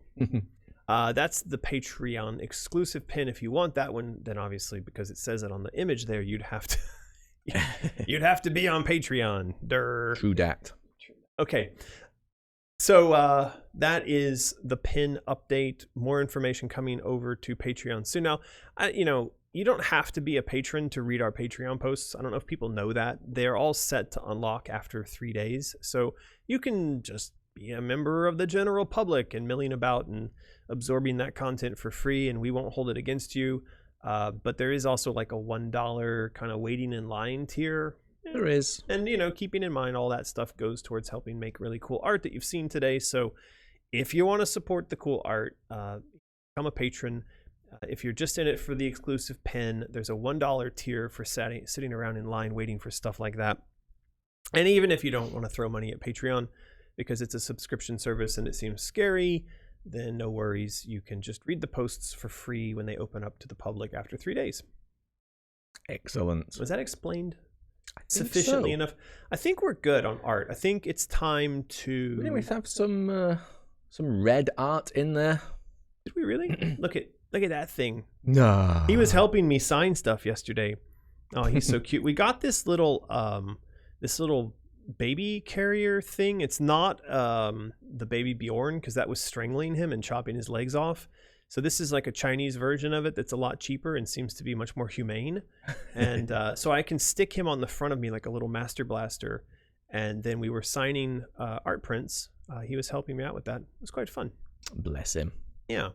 He's now making all kinds of funny noises. His main favorite noise has been ow, ow. Ooh. But yesterday I got my first ever grrr out of him. I was super proud. I mean, I can't tell you the kind of pride you feel when you get your child to make his first grrr. Did you want to show off that? Yeah, there was another one. Another... That? Yeah, why is this in the folder?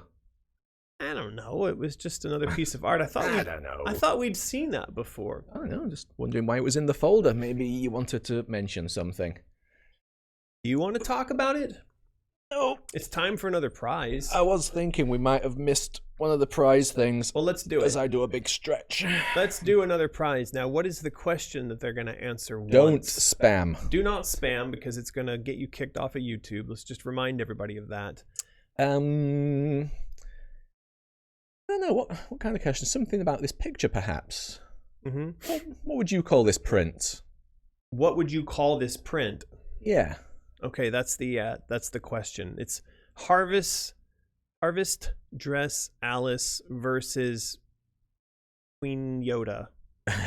And the Tentacled Beast. It sounds like a band. I like that.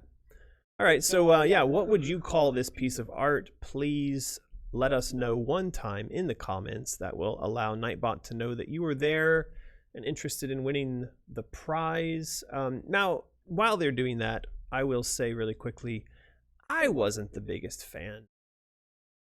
This monster design. Right. I know I can't say that overall I think that this is a bad piece of art. I like the art, but as we said previously when we were looking at like the Knave, I feel like it's a little bit out of place for our Alice.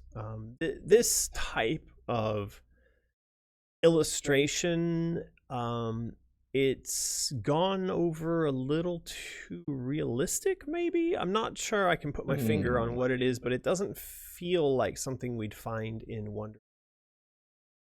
It's going over to more like proper scary horror. Like, it wouldn't look out of place in like Doom or something. Yeah, exactly. It feels like something out of Doom. So, I mean, if you were to kind of just see this picture on its own, you'd be like, oh, that's from a game about monsters and demons, and maybe it's like a Doom thing.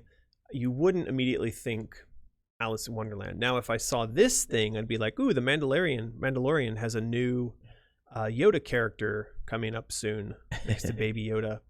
And that's Alice. It's got the silhouette. I mean, people would recognize that even though she's wearing the harvest dress, and it's a little bit different. But as you zoom out here, this becomes, in my mind, this becomes less and less Alice. There's one more thing about this piece of art that doesn't work for me. I would not hang this on my wall. Because it feels like something, when I was like 15 and I was like the cover of a rock album. I was listening to Ozzy Osbourne and I was smoking cigarettes out my window so my mom wouldn't find out, and so I'd hang this on the wall because it bothered her and made her think I was actually like a secret Satanist. Well, she still thinks that. She does. All right, let's see what our insane children say. Red Cthulhu. Okay. So eldritch. Who ate my fries? LMFAO. Butterfly effect. Adam Latta is once again saying, just give me the poster, please. Adam, that's not how it works, but okay. Maybe Nightbot's listening. You never Sean know. Farmer says, Hall of the Audacious. Ooh. Faces from Hell, says Roxanne. Reckoning with Rage. Do not spam. That's the Birth of What Is to Come, says Deeps to the Peeps. That's all right. Fire from Hell, says Alicia Crow. Oh, she said something that isn't mental. That's really good, Alicia. Keep that up, Alicia. You're doing good.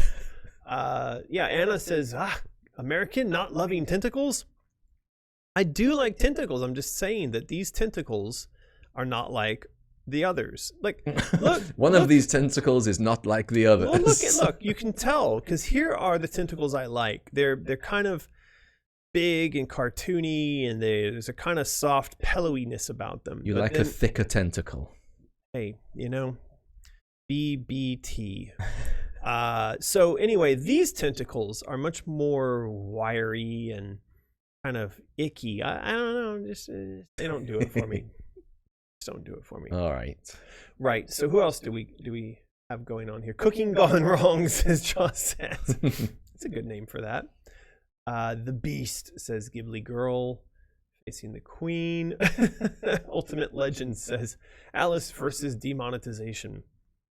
Demonetization. Demonetization. I'm being silly.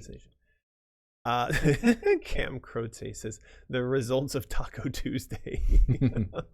Good stuff. All right, let's see who roll it. Let's see who Nightbot likes. And Dougie Fresh. Ooh, Dougie Fresh. All right, congratulations, Dougie Fresh. Let's scroll down to the description below. You will find instructions there on how to claim your prize. Please do follow those instructions within the next 24 hours, or else Alicia Crow will come to your house and say something mental.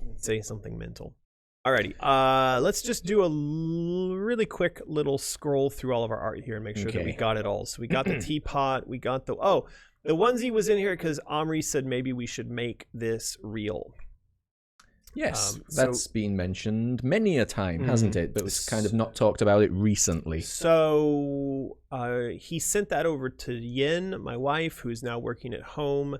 She's been working on the makeup stuff. Now that that's wrapping up, she's starting to work on a couple of fashion items. But Omri wanted to push this into her queue and see if it's possible that she couldn't actually make the bunny onesie as a thing that is real and that you could buy and wear. So cool. Yeah, I like that. It would be good. It would sell. I think people would enjoy wearing it. Yeah, I'd wear it. Yeah, I would wear it. I think we'd wear it on the stream. I think so. Fun. So that's something we're going to look into. Yeah, the alchemy dress, the stuff from Dario looks really good. Get those questions ready over there, Martin. They're ready. I think we're about to go into question time here. This is the stuff from Omri of Hatter's Domain. This is me raging at YouTube for no point, no reason. Blade face. Sunday. Mercury dress, mysterious makeup, the pins. There's a bunch of stuff going on behind the scenes about Pirate Jam, but I get the feeling that no one really cares about Pirate Jam outside of the people who go to Pirate Jam. Yeah. So I'm gonna just leave that alone for this week. I will very briefly mention though Pirate Jam for one aspect, and that is that there's maybe one slot open for a female game developer. I'm pretty sure that the women in gaming boat is now full, but you could always sign up and then your name will be in the hat maybe for next year. So that's something to be aware of. We do get sponsor money. A lot of the sponsor money goes to our inclusion efforts, and if you go look at the inclusion efforts, it's about bringing groups, people from underrepresented groups to Pirate Jam. So that would of course include people like women in games who don't have as many opportunities as men in games. So if you're interested in that, that will be my one quick shout out about that this week. Hey, consider it shouted out. I think that's it. We went full circle. All right. We did. Throw me some questions. Okie doke. Here's some questions pulled from our Patreon. Salah asks, I wonder if we'll be able to toggle between the real world and Wonderland. I think that mechanic will open up a whole new feel to the game. I think no. I also think no. Yeah, I think in the current way of my structuring this, it's told from the perspective of the girl in the bubble. And from within the bubble, at least early in the game, she's not going to have a lot of awareness of the world outside. Now, there's going to be more and more of the world outside and the messages from her adult self leaking through into the bubble, but it's going to be a gradual thing. And I don't think we're going to see her having sort of there's not going to be flashbacks to her life before so much. You know, we might see a little bit of the fire, things like that. We'll set up some of the backstory. But as I discussed during the crowd design session this week, as far as things in the real world, we might flash forward. In other words, we might see echoes of the future coming from adult Alice back to child Alice. As you know, I don't know that that's going to be playable. You know, it might just be like kind of quick snippets. But we'll see. All right. Yeah. How do you say this? Amy Daniels, spelled weirdly. Is there any possible way one could commission a pin design that was rejected? I fell in love with one that wasn't chosen. Yeah, I saw that. So I think that the answer is sort of maybe. I mean, there's some pins here that I like, but we have to make a point that one of the obstacles when you're making physical stuff is there's a minimum order quantity, and there's all kinds of setup fees involved, and there is a large fee to make the actual stamp or print up front. Yeah. So in order to justify the creation of things, we oftentimes need to, it's kind of like how we've been using Patreon. It allows us to do something along the lines of a Groupon. Like we get a sense that, yes, 1,000 people are going to go in on this. Therefore, it justifies the money we have to lay out for the setup and the manufacturing, which a lot of times can be very expensive. And you don't want to do unless you have a sense that, hey, we'll probably be able to recoup this. So anyway, back to your question about the pins. Yeah, I mean, we could, and I'd like to do more pins. Those may be things that we do purely for Mysterious, though. I don't know that they're going to be Patreon type things, because Martin and I kind of have a pattern now of we'll do a small Patreon promotion and then we'll do a large, then a small one, and a large one.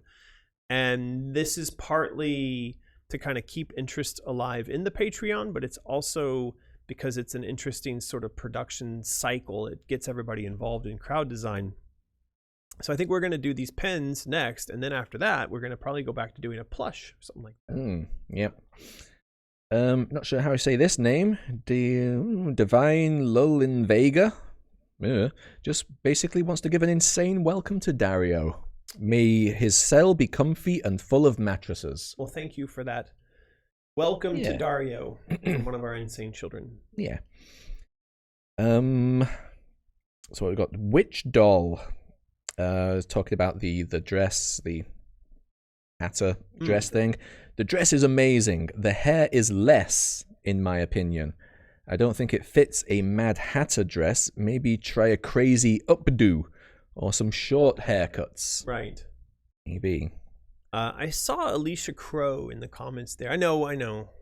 Shouldn't do it, but she actually made a comment. She says that the picture that we've been showing of this Alice, what we call Blade Face, it's just her. No, it's not Blade Face. It was the Jabberwock. The Jabberwock image, what we call trauma. So she's said several times. I saw this in the lead up to the live stream, and I also saw it in the comments here that she's saying that this face is just her. I'm really good at just going exactly the wrong direction. Because this is another one of Omri's pieces of art, this is one of the models that he works with. So it is taken from a photo, but it's not you, Alicia. It's just another girl who you may share similar facial features, but Omri very frequently works with models to do paintovers, and this is another one of the models that he works with. In fact, it might be Brittany, who is the girl that he did the paint over for Bladeface with. That was what I was going to try to get at, was that Brittany is one that he likes to use because he likes her features. And if you look here, you'll see this is like an earlier version of the image before he had done much painting. And he actually does quite a lot of reshaping. Like tremendous amount of reshaping. I mean, clearly it's the same picture, but he did a massive amount of work to this picture. Yeah. So the idea that, any one of these characters is sort of looks like someone else, or that it looks like you, I don't know, yeah. Anyway. Okay, we'll do Jep. Well, this is also, I believe, from the Patreon post talking about the loop. When talking about the loop, I think it'd be awesome to have her feeling repeatedly defeated throughout the entire game. Dealing with neurosis and psychosis is like a war with yourself and the outside world, where battles won are extremely far and few between at all, and the small successes are just that, small and short-lived. As a gameplay thing, if you were repeatedly defeated, how would I feel about that? I mean, obviously you would progress as going through the game, but... Yeah, I think I'd want to be careful about that. Jep, how do we say Jep's name? We say Jep. So Jep, one of the things that, like I said, as we started this stream, we were talking about Death Stranding. One of the things that's really disappointed me about Death Stranding is the lack of meaningful reward as you progress. So, reward can come in a lot of different ways. It can be the unlocking of new equipment, but if I were to look at the unlocking of new equipment in Death Stranding, I'd say that most often it's stuff that doesn't make me feel very excited. You could say that it's the unlocking of vehicles, again, not making me feel terribly excited. It's the unlocking of some particular piece of mystery in the story, again, not making me feel very excited. So, I mean, all of these are potential rewards.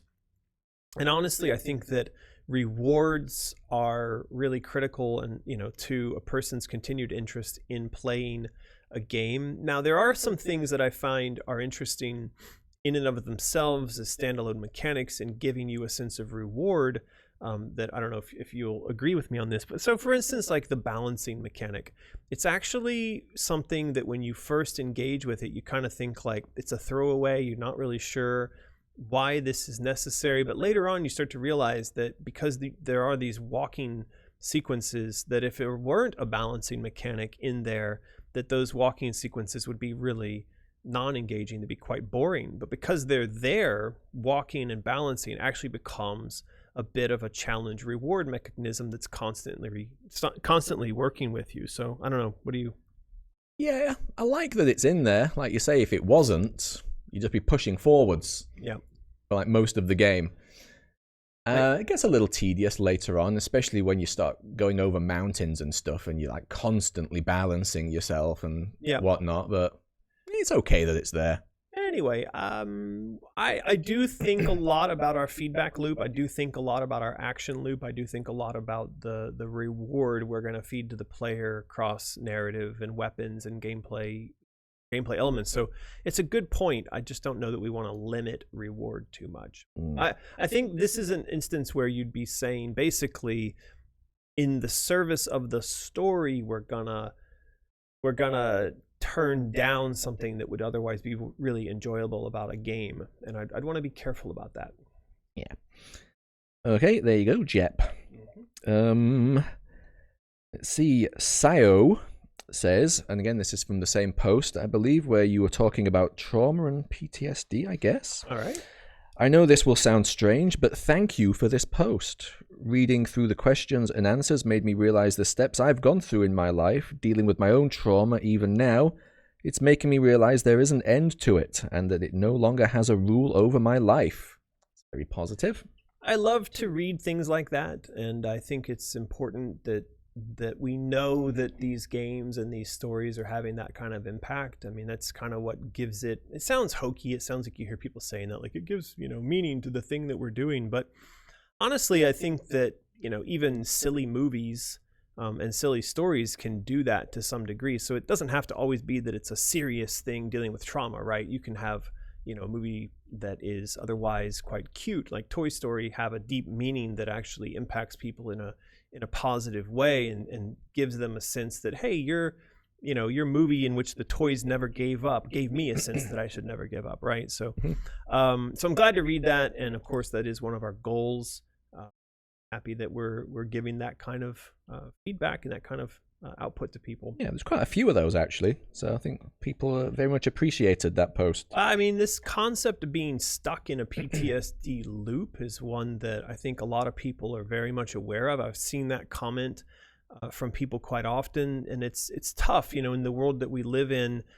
Things that cause PTSD versus let's say, like, 50 years ago, you might have gone off to war, and then you could have done something or seen something that caused PTSD, and then come back home. And it used to be that kind of like, I worked in a grocery store where there was a guy who was a Vietnam vet, and if you dropped a pallet of stuff on the floor and it made a big bang, he would jump and freak out because he had shell shock. He had PTSD from the war. If you then imagine that guy brought forward into a world full of video games and machine gun movies and all kinds of violence on screens, and just this normalization of violence in the world, he's going to be surrounded by triggers, and you can get stuck. You can get stuck inside of this PTSD loop. So I think dealing with that and having the game be a subtle guide to how to break out of that is something that I'm very interested in. Okay. Super chat just came in from Lucas Severin. Thank you very much. Are you guys going to make an Alice snow globe and have it as a Patreon reward if enough insane children want a snow globe? How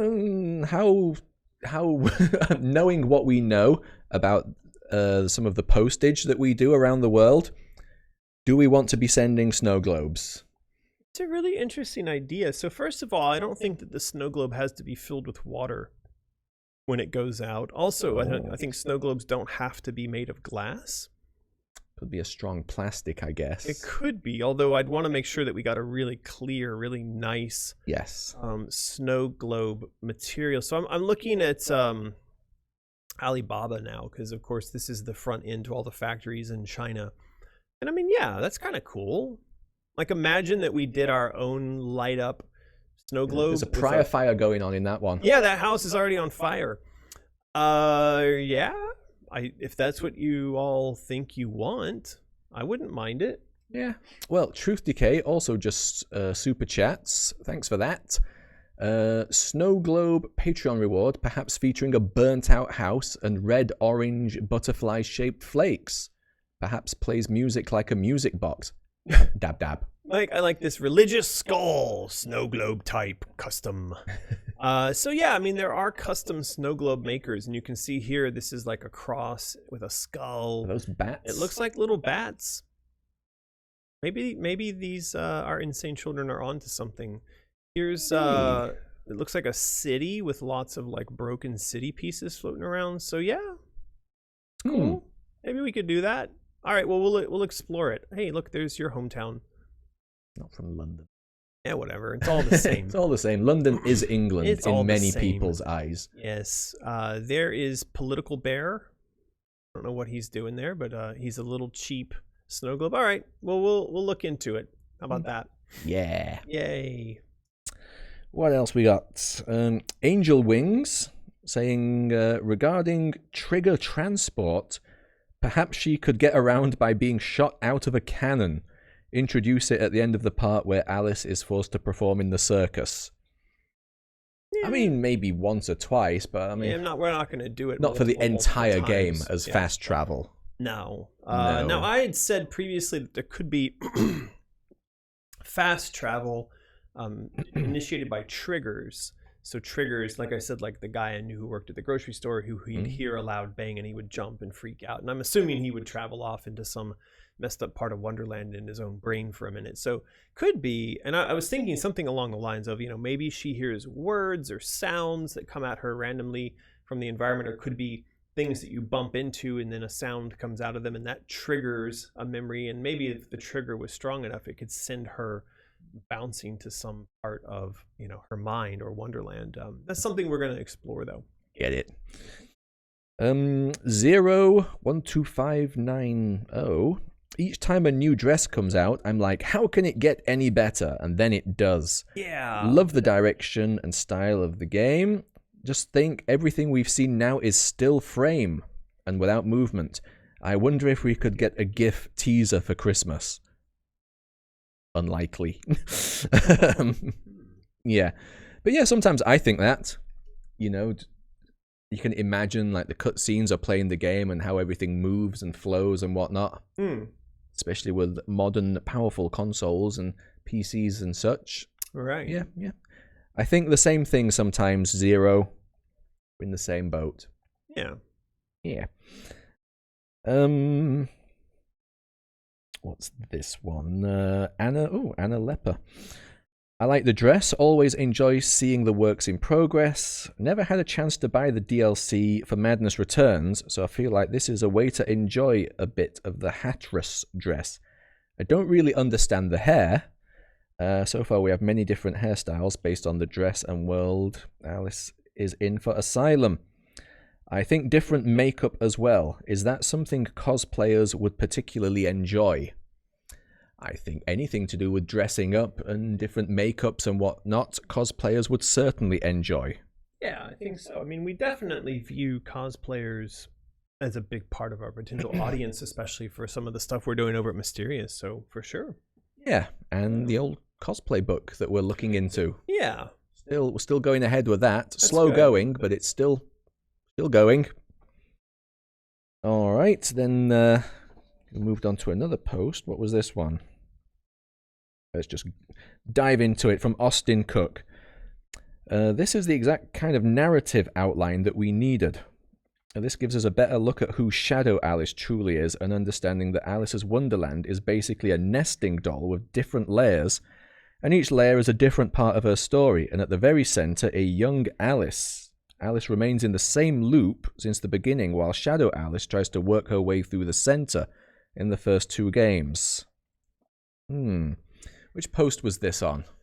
This must have been on these ones dealing with the Hatter's domain and with the idea of, you know, the general narrative that we're working on these days. So I think it might have been this one or the one before that. There's two up there that are really big on this particular topic. So if you're interested in this, go over and check it out. One of them is called The Alchemist.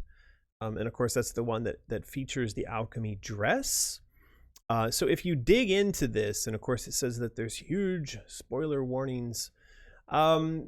You know, this is where I got into kind of the concept of her being stuck in this PTSD loop. So you could imagine like the movie Groundhog Day. Now, I don't know, and I don't think that we need to explore that loop very much, but I want to set it up as a backstory, because as we travel through Wonderland with young Alice inside the game, we're going to hear reference to the fact that this is not the first time she's been through these areas, and that she has actually been through over and over and over again, seeking something, trying to find a way out of this loop that she knows she's stuck in, but being unable to escape. So anyway, these posts kind of detail that a bit. And what was the question that...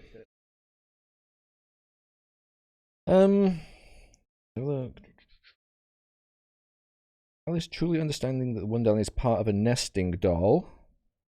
I don't really think there's any question. I see. I think he's just happy about what this story might be telling. Yeah, I mean, one of the things I want to get to inside of all of this is the concept of the creation of your own reality. So in other words, you, through your mindset, are the one who is primarily responsible for your experience during however long your life lasts, right? So there's this idea that the world around you can't really affect a lot of things in the world around you, but the one thing that you can change are the things within yourself.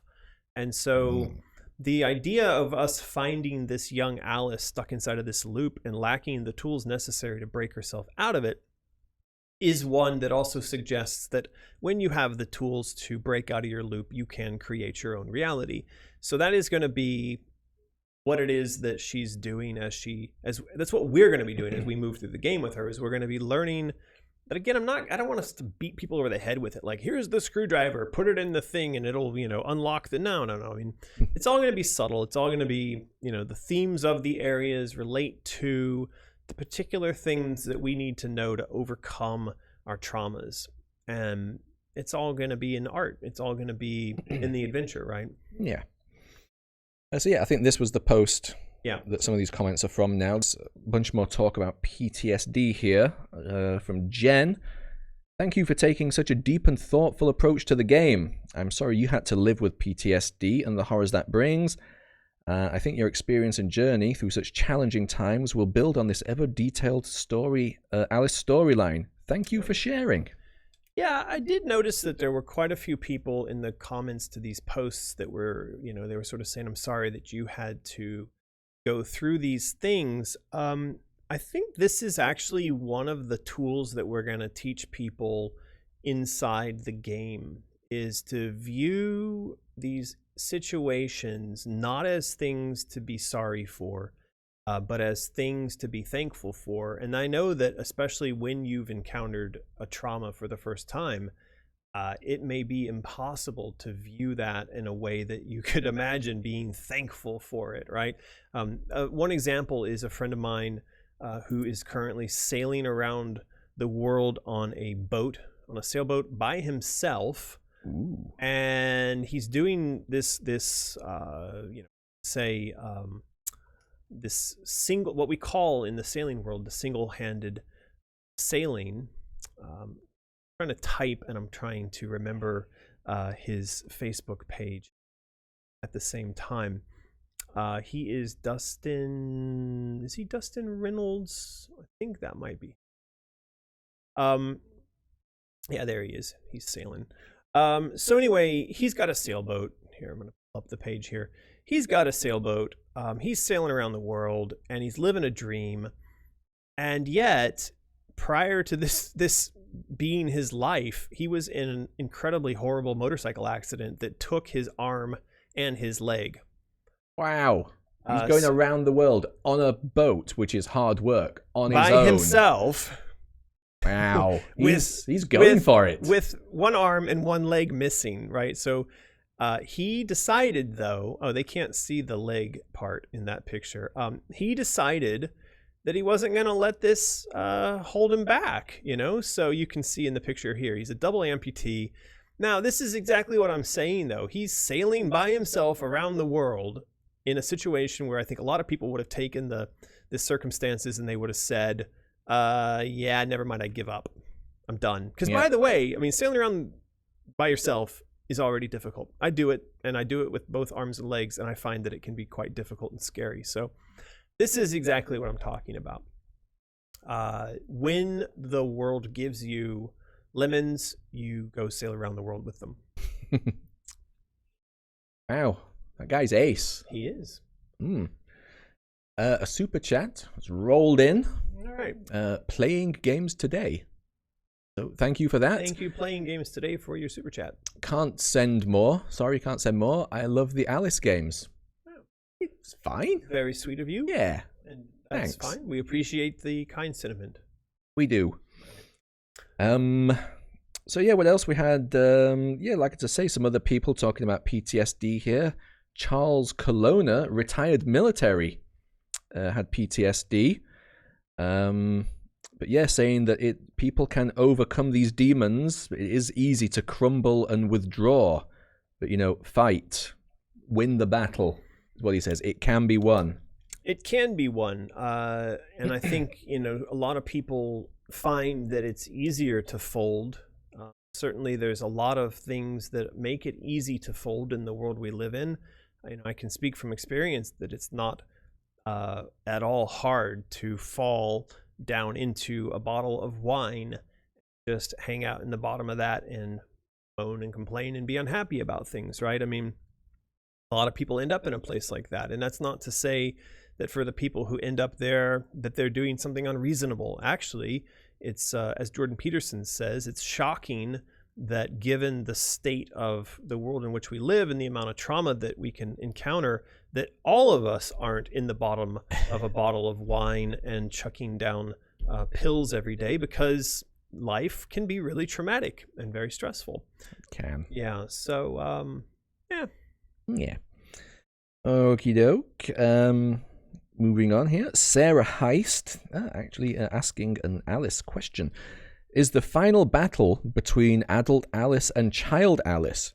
Or is it both against all of Wonderland for the transformation to be complete? Can and will there be multiple endings or one fixed storyline? Yeah, I actually answered this, I think, in some kind of detail over on the Patreon page when we did the follow-up for this post. And what I had said there was, and I think it's what I copied and pasted into the actual post itself. Right. But I think the main idea here is that it will ultimately be young Alice plus adult Alice against the old structure of Wonderland that needs to be melted down before young Alice can reincorporate with the adult, and then this reincorporated Alice can move forward in life. So if that makes sense. So, you know, I think what we're looking at here, it's a kind of like it's a prison break from a prison of the mind. All right. And it's one in which the child doesn't really understand. I think she understands she's in prison. She has no idea how to get out. And so it's adult Alice who from the outside starts trying to help her get out. And then once the young Alice realizes, like, oh, hey, I'm in a mental prison, and this big scary thing on the outside is trying to help me to escape. Once that happens, then it's going to be all of Wonderland that's like, hey, wait a second, you can't escape because you're the thing that keeps this whole thing going, right? So, right. Yeah. Okay. I did make a note here. I didn't put any of this in, but on that long, the other post that we were talking about, Lucas Severin wrote an epic amount. There was far too much for me to extract anything from. But it was so much, I figured it was worth saying. You know, somebody who writes so much, it's worth pointing out. Am I supposed to scroll and find that? Maybe it wasn't this one. It was the next post. Can you kind of recall, like, which post was it? It was like a novel. It was go down. So it's in not The Alchemist. It's the Blade Face one, I believe. In Blade Face, this one, sketches and annotations. All right. Well, I'm gonna switch over to this because I don't want our viewers to not know that we're actually scrolling through content on Patreon and try to find this. So we're looking for a comment from Lucas Severin. There it is. He says that was that was very deep. Yeah, I actually did read this, and he talks about his early childhood experience of manipulation and confrontation. And yeah, I mean, I think a lot of people grew up with things like this. I know that I did. I can see here that Lucas did. A lot of our early childhood traumas actually come from our own families. And one of the things that I learned about this kind of thing, and maybe it's something that Lucas is aware of as well, is whether or not you have childhood memories is a pretty good indicator of whether or not your childhood was traumatic. So when you try to think back to some of your happiest memories, or try to think back to some neutral memories about your childhood, if you have a difficult time recalling much, that's often an indication of trauma during childhood, because it means that your child's self shut down and insulated and cut off. And so the adults around you might have decided that, hey, you know, we kind of give up on this one.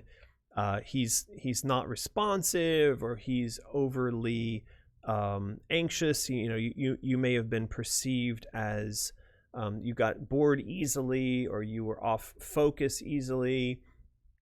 Anyway, so these kind of things happen, and then as we go into adulthood, that inner child remains bottled up and shut down, and so we transition into adulthood without bringing the child with us. And that's actually one of the stories that I want to. That's kind of the core of the story I want to touch on in Asylum is that this child has locked down and hid away due to the traumas that it experienced at that time. And now adult Alice, realizing that she needs to be whole, has to go back and rescue the child. So I think that's why for someone like Lucas, who understands the trauma that a child can go through leading to the child self being cut off from the rest of you, that is, I think, why the story might speak to them. Very deep.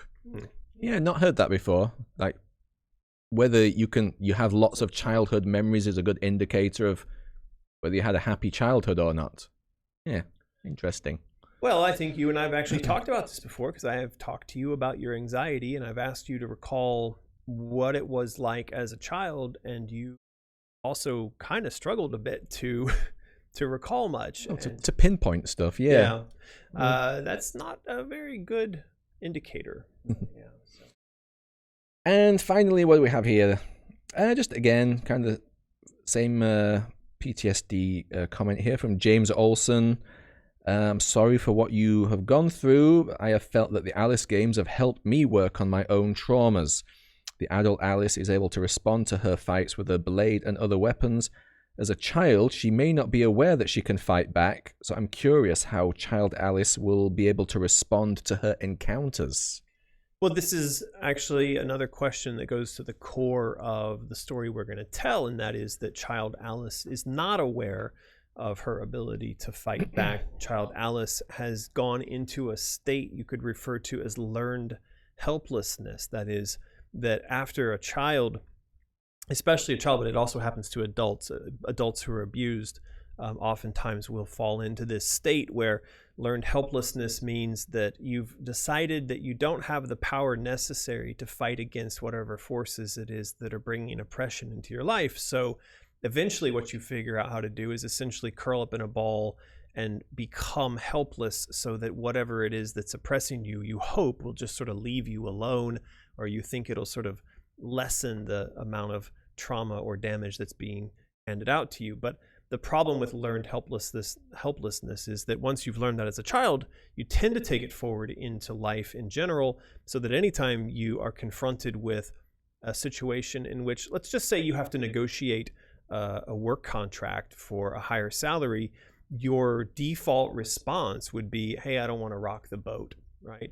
You may not realize it, but this is a subconscious response that's pulled forward from your childhood, where you've decided that conflict is bad. And so one of the things that we want to try to teach Alice in Asylum is that, hey, embrace a little bit of conflict, stand up for yourself. And so that's going to be one of the themes that we do talk about quite a bit, is Alice being forced to take up that weapon. That's going back to what we were talking about. Like, maybe this Vorpal blade falls out of the sky and lands at her feet, and she's like, oh man, what do I do with this? Stab. Yeah, stab slash poke, decapitate, whatever, anything like that. Yeah. Well, let's go through a few more of the comments here, and then I think it's time to start wrapping up. Is that what you were going to say? Something along those lines. Alrighty. So we have, starting at the top here, Nightbot. What does Nightbot say? Nightbot says, if you've got a question you want answered, just kidding. So Lucas and Ray are still talking about Lucas. I think Lucas was thinking about joining the police or military, I believe. Military, yep. Lady Blackblade says, it is truly amazing to be able to play a game about PTSD, especially when you've gone through it, as I have. I greatly appreciate the care you guys are taking not to trivialize anything about PTSD. I think, for any of us who've gone through it or something like it, you realize pretty quickly that it is not only really powerful affliction, but it's also very common. Turns out there's a lot of people out there suffering it. Maybe a lot of people who have buried it. They don't realize that they are suffering it, but they are. What else have we got? Yeah, what else? Apparently, Dougie Fresh is just a high schooler. Oh. There you go. Okami's asking, have you worked out the YouTube claim problem? And the answer is, yeah. I mean, I responded to all of them. Like I said, it took me about an hour to go through and click and paste to make them all go away. And it was really special that while I was clearing out some of them, more of them would come in. I really enjoyed that part. YouTube has actually responded to me over on Twitter and said, we've got to the bottom of the problem. It was a bug. It's no one's fault. And let's just all move on and be happy, which I find myself, and I think a lot of people who were affected by this find that to be bullshit, because the particular company or group that is responsible for all the claims, they've done this a lot. They've done this a lot. So it doesn't look like it's accidental. It doesn't look like it's a bug. It looks like something that's been going on and on with this particular company for quite some time. So I'm not satisfied with that answer, but at least as far as my situation goes, yeah, we've got through that. Yeah. I also got Felipe is wondering, how far back should I be able to remember? Good question. How far back can you go? I don't have much memory, so I mean, I go back to when I was 5. Yeah. I don't think it's necessarily about how far back. It's more about how dense your childhood memories are. Do you have childhood memories? There's a lot of people who simply don't have a lot of childhood memories. I have big gaps in mine that a lot of people also do, and they don't realize that at that time in their life, there may have been stress, there may have been fighting among their parents, there may have been an unkind step-parent in the relationship. Who knows, right? What else have we got here? Somebody's saying, I think it just depends on how much you can actually recall clearly of your happy childhood memories, because if you can't recall any, then more than likely it means you don't have many good ones to begin with. So that's right. I mean, there's not like a correct number, you know, but certainly it is an indicator. If you go to see a psychologist or a trauma specialist, one of the things they will do is to ask you to talk about your family and your childhood and things like that. Now, if it was the beginning of Blade Runner, you'd respond by shooting that person in the stomach, but that's not normally how it's gone with me. Yeah. I think we pretty much wrapped up here. A long one. Yeah, hasn't it? It's been a long one. But then we did skip for a while, so it makes sense that we had a lot to catch up on. We appreciate very much all of you being here today. Do we not need to give away one more poster? We do. So we can do that, and then we can say the things while they don't spam. Let's do that. They say one reply to the answer. Okay. Question. What is the question? Oh. Name your happy childhood memory? Is that too much to type? Maybe. I mean, they could summarize. You could just capture it in like a single phrase, like my sister. You don't need to tell a whole story, or maybe the name of a game. But yeah, you know, just a word associated with a happy childhood memory. Go ahead and share that one time. Don't spam. Don't spam. One time in the chat, and we'll give a poster to whoever. Where's that poster? This poster. That is the Dead Wives. Get it closer. That is the Dead Wives from Bluebeard. I'm thinking he didn't have a very happy childhood. Maybe not. No. So yeah, while you are typing once, I was said typing once. typing once. Your word reference to a happy childhood memory. We are going to do the wrap up. What is the wrap up? Well, we've got it up there, AmericanMcGee.com. That's always a good reminder of the 4 things. Well, there you go. So let's see, what are they? Scroll down. To help out, if you can do these things, sign up to the mailing list. It needs to be a real email. Don't be signing up with like lots of nonsense and dead grandmas and whatever. Only real emails help us. So please sign up to the Alice 3 mailing list if you would please. Also, follow us on social media. All the things right there. Twitter, Facebook, Instagram, YouTube. Are we going to do TikTok one day? Who knows? But right now we haven't, so just follow those things. Subscribe and all that. That would really help. And of course, we have a Patreon. It's a fantastic place to be, to hang out with all the insane children. We do lots of like goals and rewards. And there's a Discord access at the $5 level and above. So yeah, head on over to our Patreon, have a look at the different tiers, see if anything appeals to you there, and maybe become one of our insane children. And finally, we have a online store called Mysterious that's just full of awesome stuff. T-shirts, jewelry, books. What else have we got on there? Is Greg's junk still on there? Who knows? I think I took that down because we were trying to make the shop look a little more professional.